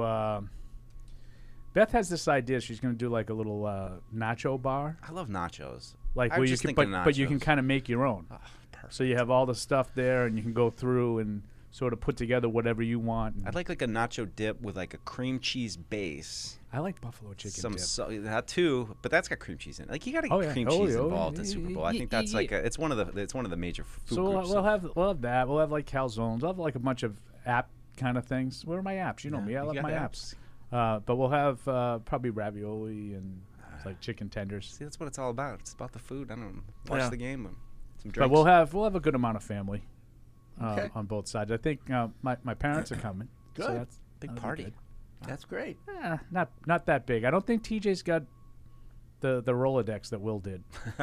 So it'll probably only be about 10 of TJ's He's friends. probably got a lift too. I mean, he's Like it used to get to the point gotta where stay swole. like everybody was downstairs and like all the quote unquote adults would be upstairs, but I would get stuck downstairs and like sitting on the floor at my own house. The disrespect. Would you yell at the kids, Paul? No. Make fun of them? Oh yeah. Yeah. He's just yelling at the refs like during the game. Yeah. That's what he's. How could you call that? I try not to do that. I try not to be my normal self watching a game because like my in-law, my mother-in-law's Will there, is kind of like rolling his Right, eyes. right. Oh.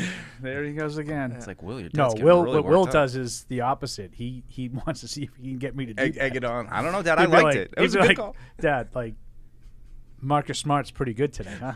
Like And then gives one you of the those- Felger smile. One of those things. Nick's in New Jersey. What's up, Nick? Hey. Hey.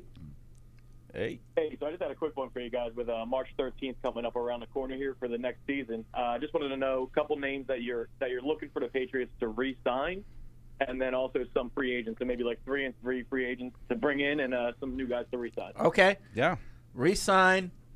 It's not really a resign, but I want an extension of and a redo of Christian Barmore. Yeah. Right now. Yeah. Yeah. I'd say that. I'd like to retain Hunter Henry. I think that's there's nothing out there really for tight ends on the market. Maybe Dalton Schultz. You could talk me into swapping Hunter Henry for Dalton Schultz maybe.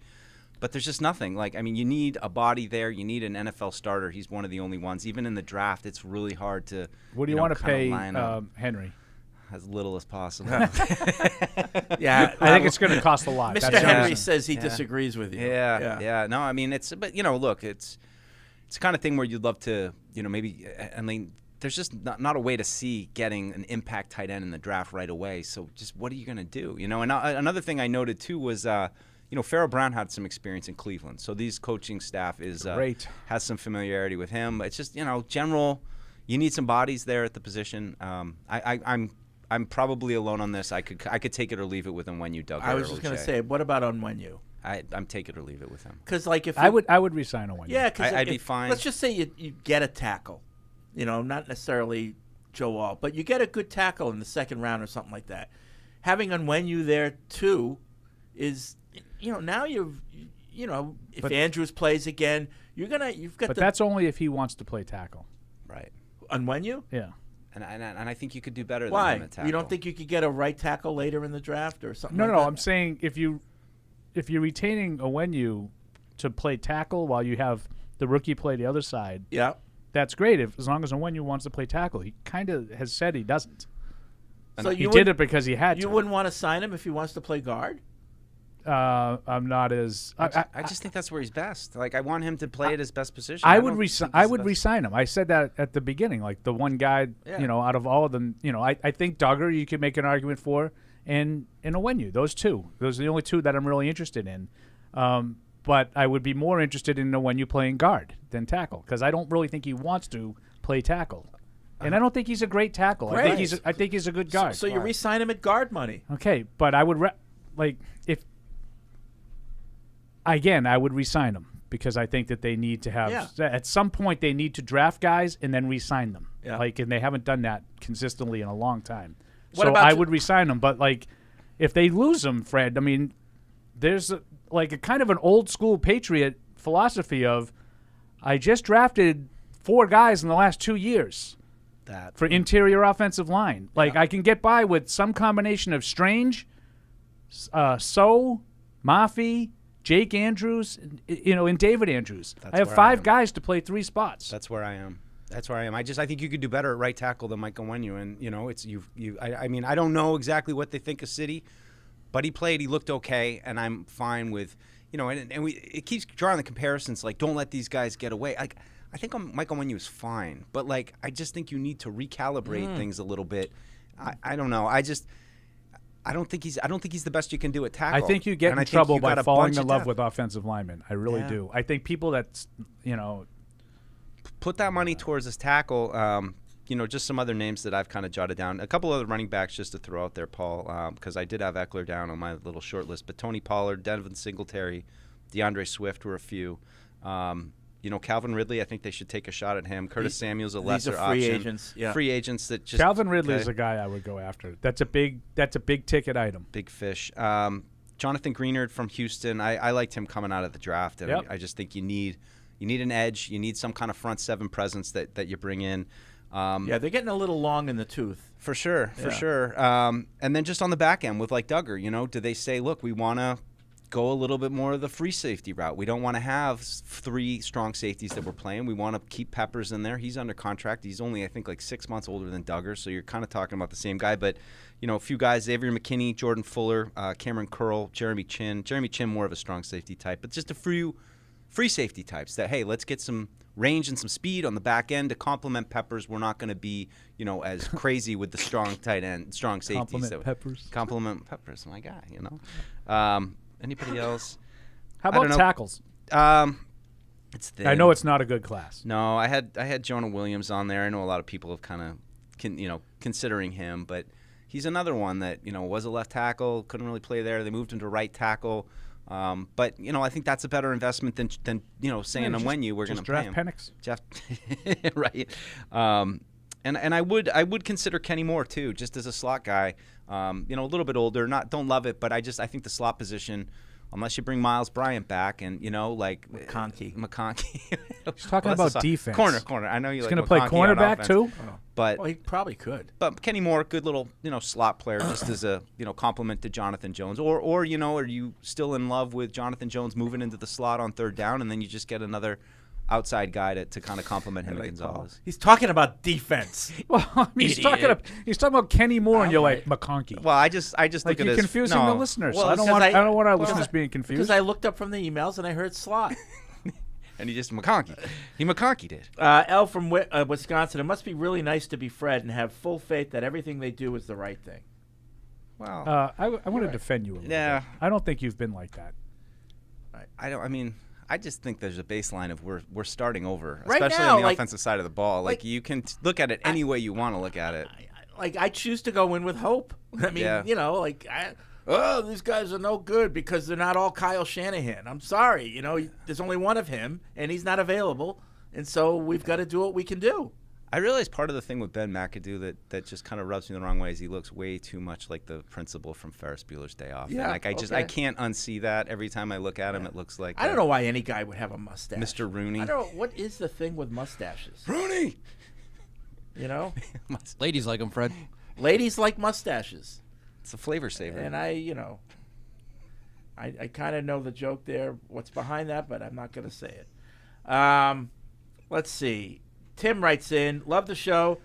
With all of these Packer guys now on our staff, do you think Devontae Adams could be in play this offseason? I wouldn't be surprised if we see some former Packers on the team next year. No, I mean... He's not available, is he? Who? Devontae Adams from the Raiders. No, he just won his power struggle. He got the coach that he wanted. Yeah. It's too bad Rashawn Gary resigned with Green Bay. I would have taken him. Let's see. Alex, who's this? I don't know. Somebody hasn't received their T-shirt from the trivia. What? Yeah. Good job, Matt. Alex. Matt is so mad. From North Carolina. Yeah. Did you put postage on it, Matt?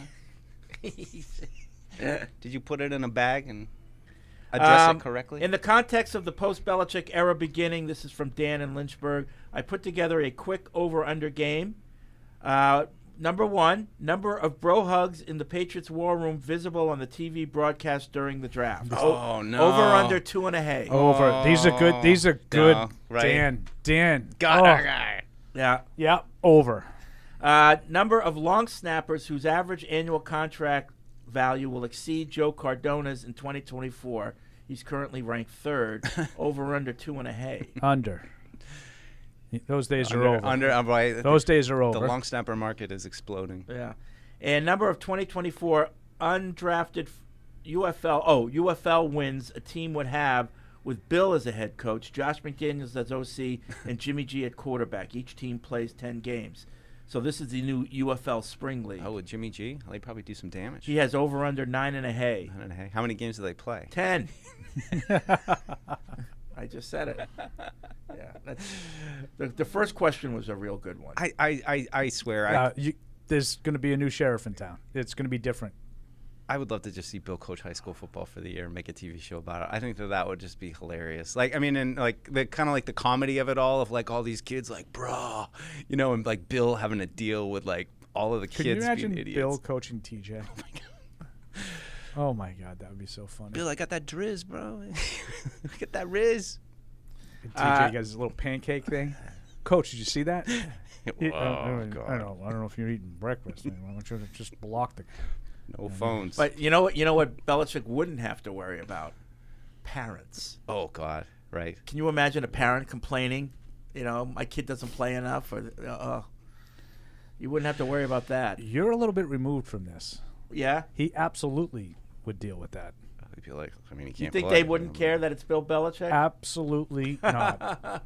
He might not have to deal with why did you run the ball, because people would probably step back and say Bill probably knows more about football than me.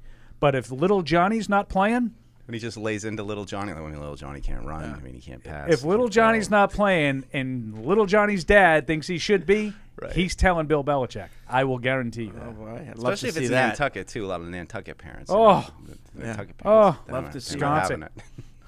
that. Tom in Chicago. As I think about roster construction, there are so many ways to approach this thing. I'm fully aware that it's going to take 2 or 3 years to really be competing for championships.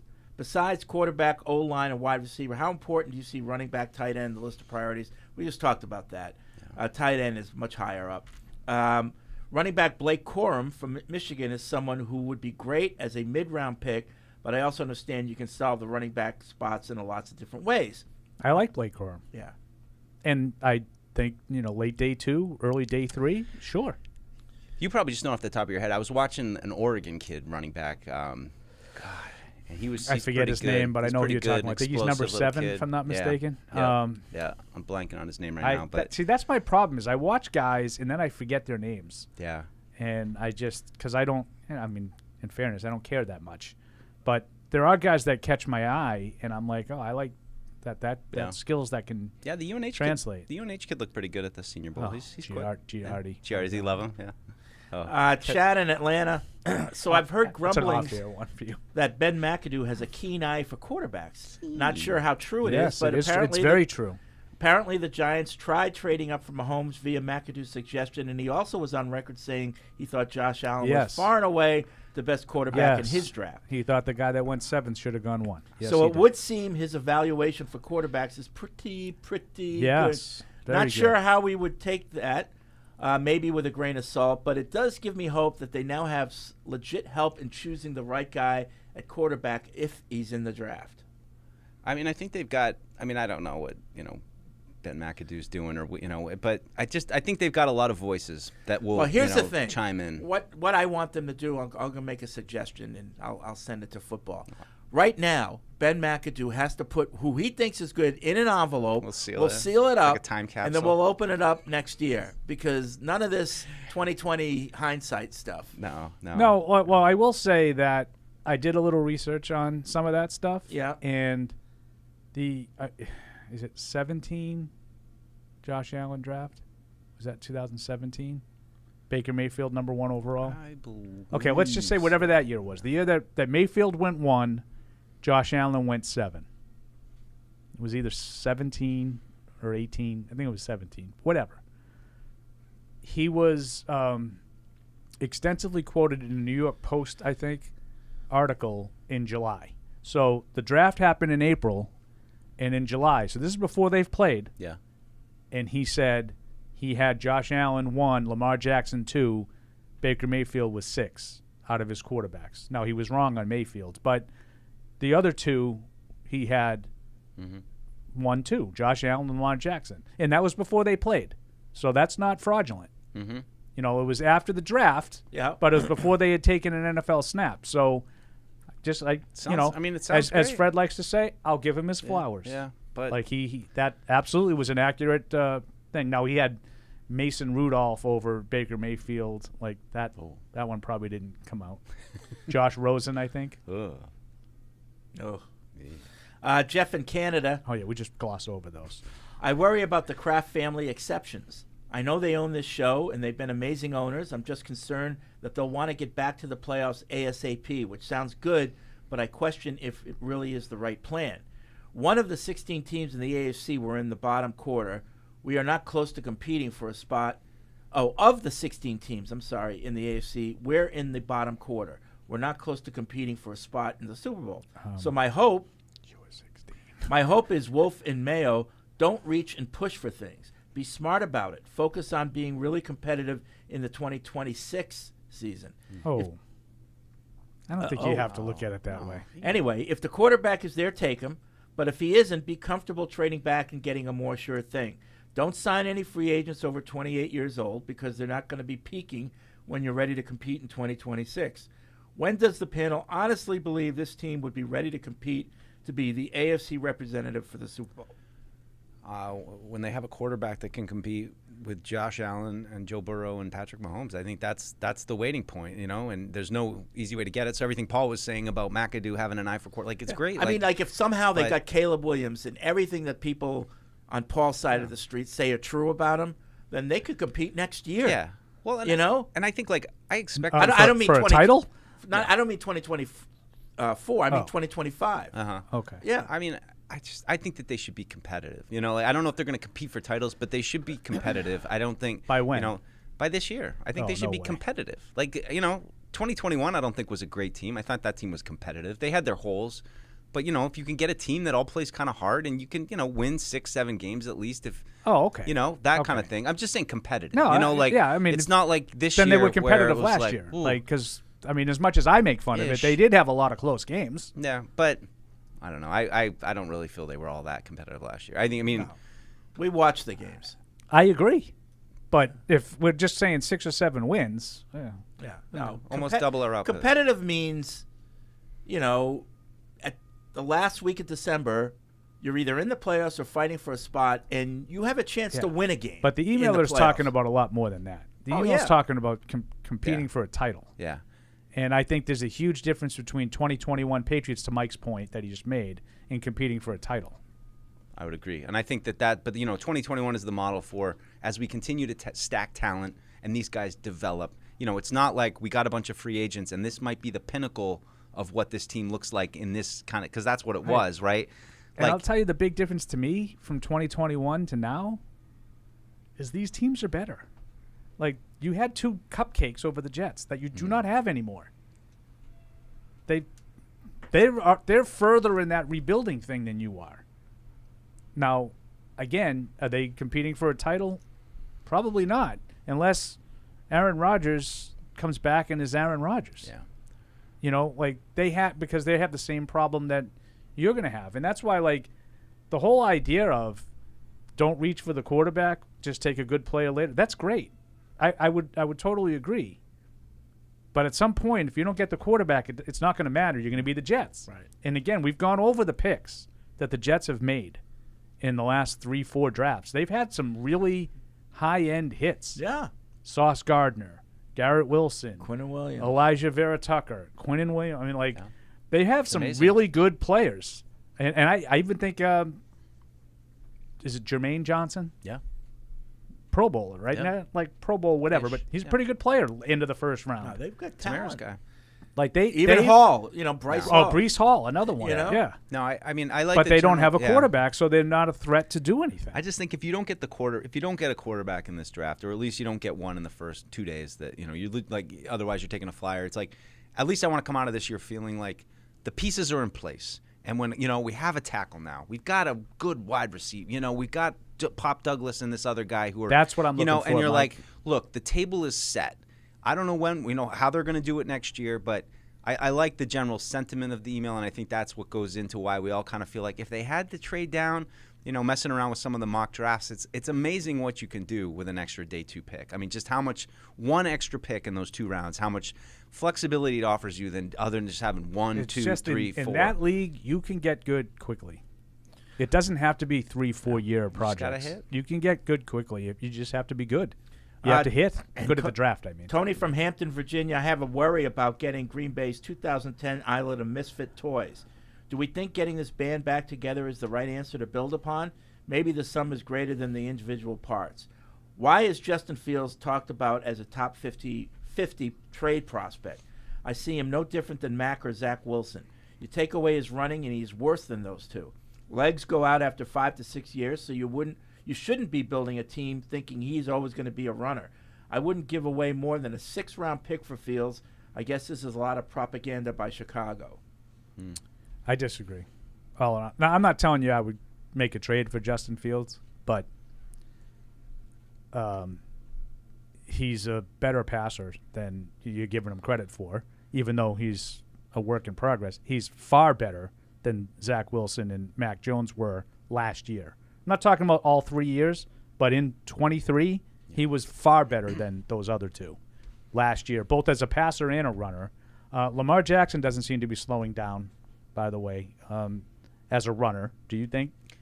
No, and I mean, he's about to win his 2nd MVP tonight, right? Is that tonight? Tonight. Tonight.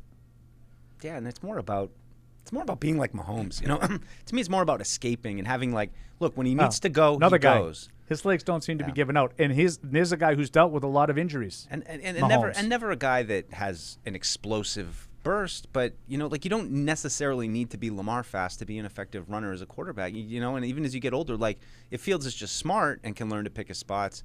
I mean, I'm kind of generally the same. I don't love reclamation projects, but certainly not in the first. First 2 rounds of the draft. I wouldn't trade those picks for Justin. I'm not Fields. making a move for Justin Fields and then thinking, check. Yeah, that's done. No, that's a roll of the dice. Can I maybe get a guy who's a little bit closer to being ready than someone I'm going to draft? Yeah. If you had your choice between Jaden Daniels and Justin Fields, I would say the ceiling for Jaden Daniels is probably higher because you haven't seen him play yet. Right? But the floor might be higher with Justin Fields because you have seen a he's little bit. He's got 3 years of the stuff that he can't do to fall back on. Maybe he gets better and he starts at a higher level and maybe he can be good. And then if Daniels doesn't work out, you have the better player. Yeah. But I agree with you. If they want that draft pick, because you're picking so high in the round, I'm not interested in probably the 2nd round either. It would be a 3rd rounder for me. Me too. But I certainly don't think. Do you think, Fred? Like, if you had Justin Fields, like that solves your quarterback issue? It could. Yeah, but do you feel like it did? I don't know. I honestly, yeah, I don't I'm know. with you. I think there's a lot of unknown there. I don't know. Arthur's in New York. What's up, Arthur? Hey, how's it going, guys? I wanted to go back to something Paul was talking about earlier about the offensive lineman and potentially locking down a tackle in the draft. But I just think that it's kind of like a notion that if you take a tackle early, he's a lock to be a stud. Nope. Like, if you take, I never said that. Like, I'm not saying you. I'm saying in general. Like, there's this like, oh, let's just take Joe Alt. We know he's going to be good. Yeah, but I do not subscribe to that theory. Yeah, but like when I think about like these tackles going super high in the draft, I remember the 2013 draft with Eric Fisher and Luke Jokel. Yeah, 1-2. We're fighting over who's going to go higher there. So I think really there's no safe pick whether it's a receiver or a tight end. So I think you got to go after the quarterback. And I've called in before talking about how much I love Jaden Daniels, but I wanted to drop a couple stats to show how explosive he truly is. Can you do me a favor and not do that? Yeah, we have other calls to do, but Arthur, you have been very good. Yeah, and at making before your case you hang for up Jaden on him, I would Daniels. just say like I'm going to play the same thing. Like, I don't understand because there's no guarantees. You got to take the quarterback. No, which one do you think is the best guarantee? Yeah. Like I don't want to just take quarterback because tackles bust too. I want to take a quarterback if I think the quarterback is good. Who's the best guy on the board? And if they think of Daniels the way Arthur thinks of Daniels, I want them to take Daniels. If that's how they feel about Jaden Daniels, then take him. Absolutely. Yeah. All right. Thanks, Arthur. But I don't need stats in college to tell me the guy's good. I know he's good. He won the Heisman. I know he's great. Arthur, I don't know if he's Jaden Daniels' agent but he should be. I mean, seriously, like he just won the Heisman Trophy. He just had a phenomenal season. He had like 600 yards in one of the games. We know he was very productive in college. I think we all know that. Matt's in Virginia Beach. What's up? What's up, Matt? Hey, how's everybody doing today? Good. Good. I just had a quick question. We've been talking a lot about offense. I'd like to shift gears to defense and just ask you guys, Let's go. If a guy like Chase Young, if he were to make it to free agency, how willing would you be to take a look at him and bringing him in? Either on a one-year prove-it deal or in a longer-term contract? I think to me the thought of Chase Young is better than the player. Like he makes plays. I'm just curious why nah? That should be a guy that you're interested in. I don't think he's consistent. He's enough. a prime of his career guy. Yeah, I don't. I was doing some research on him, and a lot of what I've read have kind of backed up the things that we heard of kind of play when he wants to play, and one of those kind of guys. So those things are a little scary to me. Do you think he's as good as people think? I think when he wants to be. Yeah, I mean, if I guess he that's is, a good then way I would to take put him. it. But I don't know. I just, again, trying to rebuild culture, trying to, bring in guys that are on the uptick. I would never, shoot down a flyer on a guy like that, but to give him a big thing of money and, I'd rather go that kind of like greener direction of, somebody who's a little bit more of an all-around player. Yeah, no, if you don't like the player, I totally respect I respect that. I would take him, but like to make him, the big free agent priority, no. Yeah. Because you don't think he's that good. I don't think he's worth the money. No. Nope. Yeah, I'm not disagreeing with either one of you. Honestly, I'm letting you guys fight that one out. Yeah, I mean, I've seen in San Francisco that sort of taking plays off kind of thing, where you don't notice him for a quarter and then all of a sudden he's all over the place. Wasn't that what the Washington guy said to us Thanks, when Matt. we had him? Yeah, but I don't hold the Washington thing against him because he wanted to get out of there. Right. Yeah. Right now he's playing for a Super Bowl. Yeah. Like if he's not motivated now, as he's like one game away from being a free agent trying to win a Super Bowl, he ain't ever going to be motivated. All right. So in that regard, I agree with you guys. Speaking of Super Bowl, I know we have more calls. Maybe we'll get to them if we finish up here, but we do need to get to the big game. Like we really need 15 minutes for that, huh? We might. We'll see. Can we say Super Bowl on First, the air? we have to go over what the standings are going into the big game. Okay, so last week we all went 1-1. I think I read these off stupid cheese. Before. With the spread, Evan went 2-0, and then the rest of us were 1-1. So the totals for the playoffs are Fred 8-4. I'm sorry, Fred 10-2. Yeah, thank you. Ooh. Paul and Evan 8-4. Mike 7-5. Alex 6-6. So I've won the playoffs. That is straight up. Over. That straight is up. correct. You have Straight clinched up. it. Unless we want to, give more weight to this game, like it's double or nothing or something. Anyway, with the spread, Fred also leads, but he can be caught depending on. I think just using my deductive reasoning, I think I'll have a chance to catch him. Fred is 8-4. Paul and Evan are 7-5. Mike and Alex have been eliminated 4-8.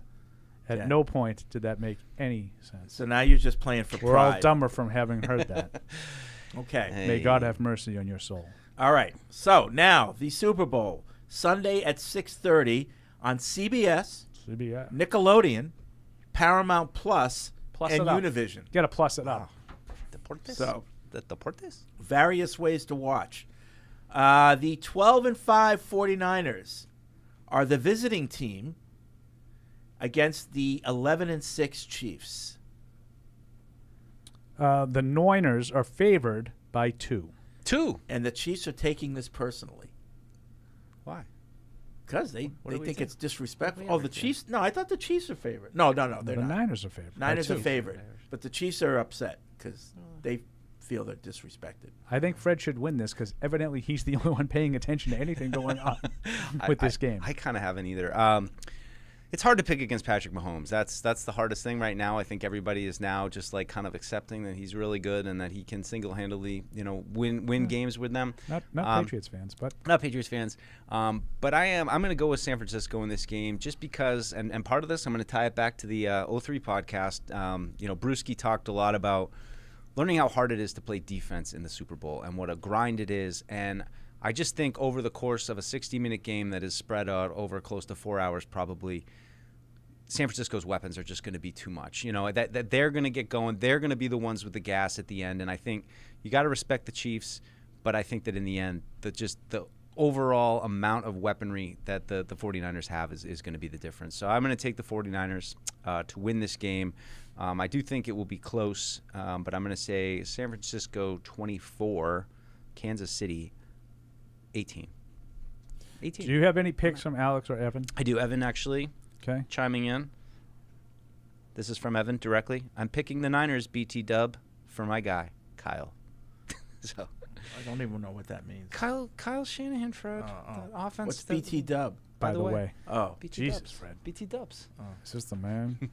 I don't know if it was like Buffalo Wild Wings. I was speaking slang, Got that Riz. What? He goes on Buffalo Wild Wings.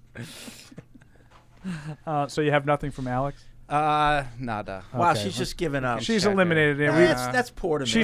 Exactly. That's she's poor to showing me. her true colors. Finish the race. She's South Beach Alex Finish race the now. race. Is she in South Beach? I think she's in Miami. Yeah, oh, nice. Good for her. Finish the race. So I am taking Kansas City because I hate Patriots fans, and that will make them upset. It is kind of because of hatred, but you have the wrong hatred. Oh. Kyle Shanahan. You hate Kyle Shanahan? Yeah, I just think that Tight he pants, is flat such brim. a pompous douche. Flat brim guy. I agree with something Mike said. I think it's awfully hard for me to sit back and think of Patrick Mahomes as an underdog and bet against him.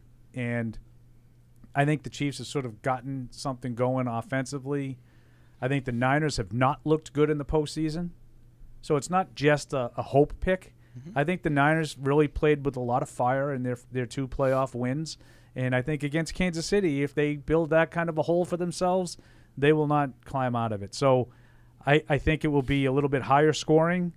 I think both defenses are okay, but not great. And I do think the weapons on San Francisco are great, and I think Patrick Mahomes is great. So I'm going to take the Chiefs 31-27. Okay. That's a good one. This has the makings of a really good game. Like whether or not you're just like into the flash or into the substance of football, I think everyone's going to be pleased by this game. There's a lot of things we know. We know Mahomes is a winner. We know he's going to play his best, and he's Patrick Mahomes. We know that the Chiefs have also had trouble. But he's 0-2 against Brady in the playoffs. We know What does that have to do with anything? We know he's not a winner. But how do you call him a winner, Fred? Okay. But we also know that the Chiefs have been, struggling scoring points. That's a fact. But we also know that the Chiefs' defense has played well enough to, keep them in games. And Mahomes always does enough. when it matters most. So we know that. On the other side of the ball, we know that the 49ers have a collection of talent on offense that we haven't seen in a long time. You know, maybe Miami is a little bit comparable, but I mean, Patriots. just in, you know, so that's huge for them, and their defense is okay. It's not great. The one thing we don't know in this game is how Purdy's going to be, because he's never been there before. And to me, that's the key. What can Kansas City's defense do to force Purdy to be the guy? Because that's what I would be aiming to do. Take McCaffrey out as much as we can, make him throw the ball, get after him, put him under pressure, rattle him early. So that's the key. So you would say, okay, so you're picking the Kansas City Chiefs. No chance. The problem is, I think the 49ers have so much talent, and Shanahan is a good enough offensive mind that he's going to be able to adjust, just like he did against the Ravens. That second half, they kind of ran away with it, even though in the first half they struggled. I think they have so many answers to whatever Kansas City will throw at them. The question is, can Purdy execute in this game, in the biggest of stages? That's the question. So if you don't think he can, you're picking the Chiefs. I think he'll do enough to be able to, with his cast of characters, I think he'll end up winning 31-24. It's going to be 49ers. Purdy. 49ers. Purdy comes through. Sorry, Evan. I thought I would have a chance. I did. I thought I would have a chance if I was right and he was wrong, that I could catch him. Yeah. And I do. Yeah. So I gave you your chance, Paul. But what do you, your reasoning The things we know, what we don't know. Yeah. No. There's one thing we don't know. What is Brock Purdy? The figuring it out and changing in the Ravens, you were talking about the Niners and then you were talking about what do we got? And look who is chiming in. Not Alex. Whoever they played, whoever the 49ers played.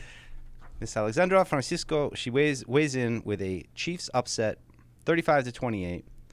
Swifties overwhelm NFL buying Super Bowl merch. 35-28. Okay. Okay. Good job, Alex. Yeah. No, I meant whoever 49ers played in the NFC game. The second half, they just kind of they adjusted and they ran away with it. First of all, they won by a field goal. Yeah. Second of all, the offense was basically consisting of a ball off a guy's face for 51 yards and then a fumble inside the 20. Scrambles. And I don't know how the Ravens got into it, but I think he misspoke on the Ravens. But no, I just I think the 49ers they just have so many answers to whatever you throw at them, and Shanahan knows how to use them. It's really not. Well, what? Oh, we got time. Go ahead. It's a good offense. There's a lot of teams that have a lot of weapons. You're just not used to seeing them because we get stuck with watching a team that doesn't have any. Oh, Paul, come on. But you don't think as a point of comparison, you don't think the Eagles have a comparable amount of weapons to San Francisco? A couple. No. You don't think A.J. Brown, Devontae Smith, and Dallas Goedert are similar to Brandon Ayuk, Deebo Samuel, and George Kittle? And throwing Christian McCaffrey. Don't forget him. And DeAndre Swift isn't as good as McCaffrey. Not even close. But in that realm, and Jalen Hurts is 9,000 times better than Brock Purdy. That's the biggest gap out of all of those players. Yeah, I think there are teams that have good weapons.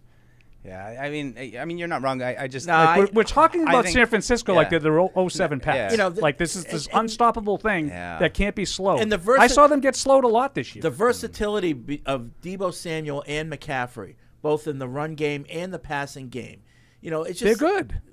It's a good offense. Yeah. Yeah. Thank you. There are other good offenses too.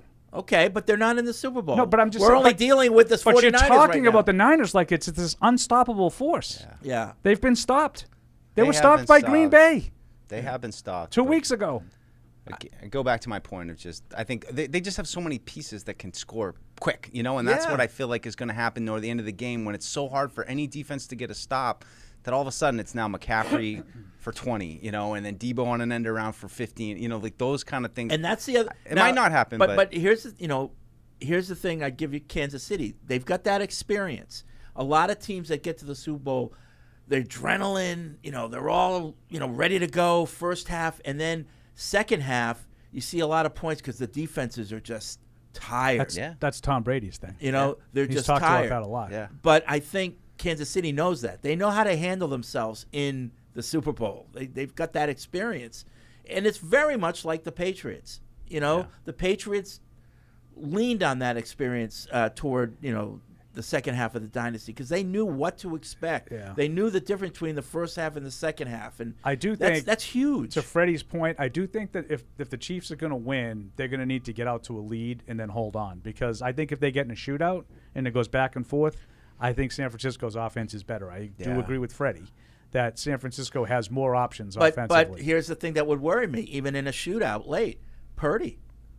He's going to make that mistake. And Mahomes isn't problem. But I feel like Mahomes needs to put an amount of points on the board that San Francisco can't get to because of Purdy. Yeah. Do you know what I mean? Yeah. If they're able to play the game on their terms and be balanced and go back and forth, I think San Francisco will be fine offensively. I think the Chiefs are going to slow them down early and get a lead. Yeah.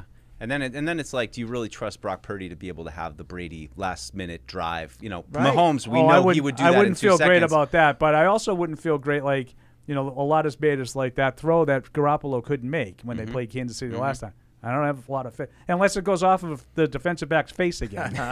I didn't see much from Purdy in these 2 games, and I've been a big Purdy defender to Evan, right? Yeah. So I'm trying to be fair. I've kind of been wrong. Well, I think he bailed himself out with his legs, which was kind of a pleasant surprise for some people. He did. He moves well, and he did make some plays with his legs when he had to, but he hasn't been good in the games. He's been good when he's had to be.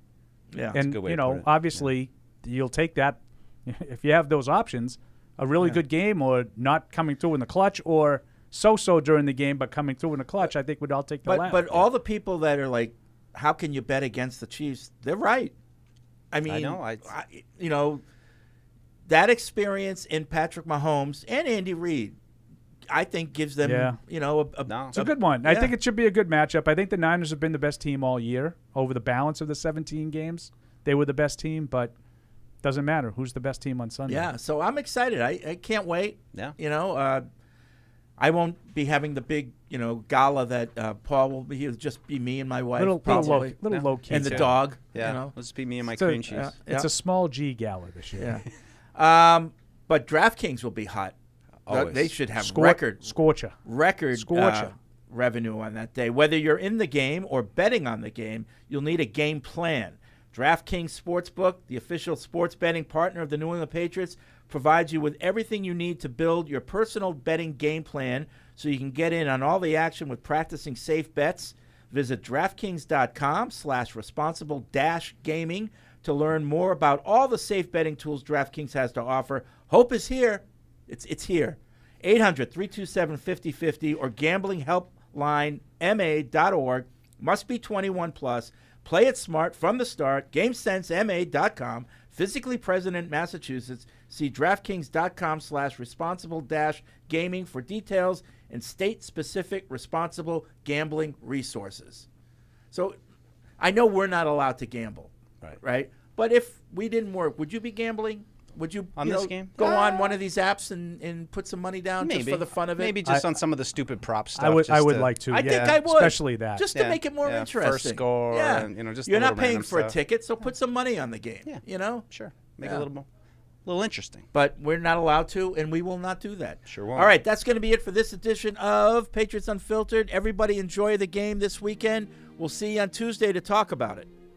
Thank you for downloading this podcast. Subscribe on Apple, Google Play, and everywhere else you listen. Like the show? Please rate and review us. Listener comments and ratings help keep us high in the podcast rankings so new listeners can find us. Be sure to check Patriots.com for more news and more podcasts. The world's original podcast. Isn't it time to get exactly what you want? Welcome to Red Hot Deal Days from Verizon, where you get your pick of our best deals. Like my plan, where you can pick the perks you want and save on every one. For limited time, bring your own phones to a Verizon store and you can get my plan for our best price ever. Get exactly what you want in your phone plan and only pay for what you need. Bring your phones to your Verizon store today and get my plan. These deals won't last. It's your Verizon.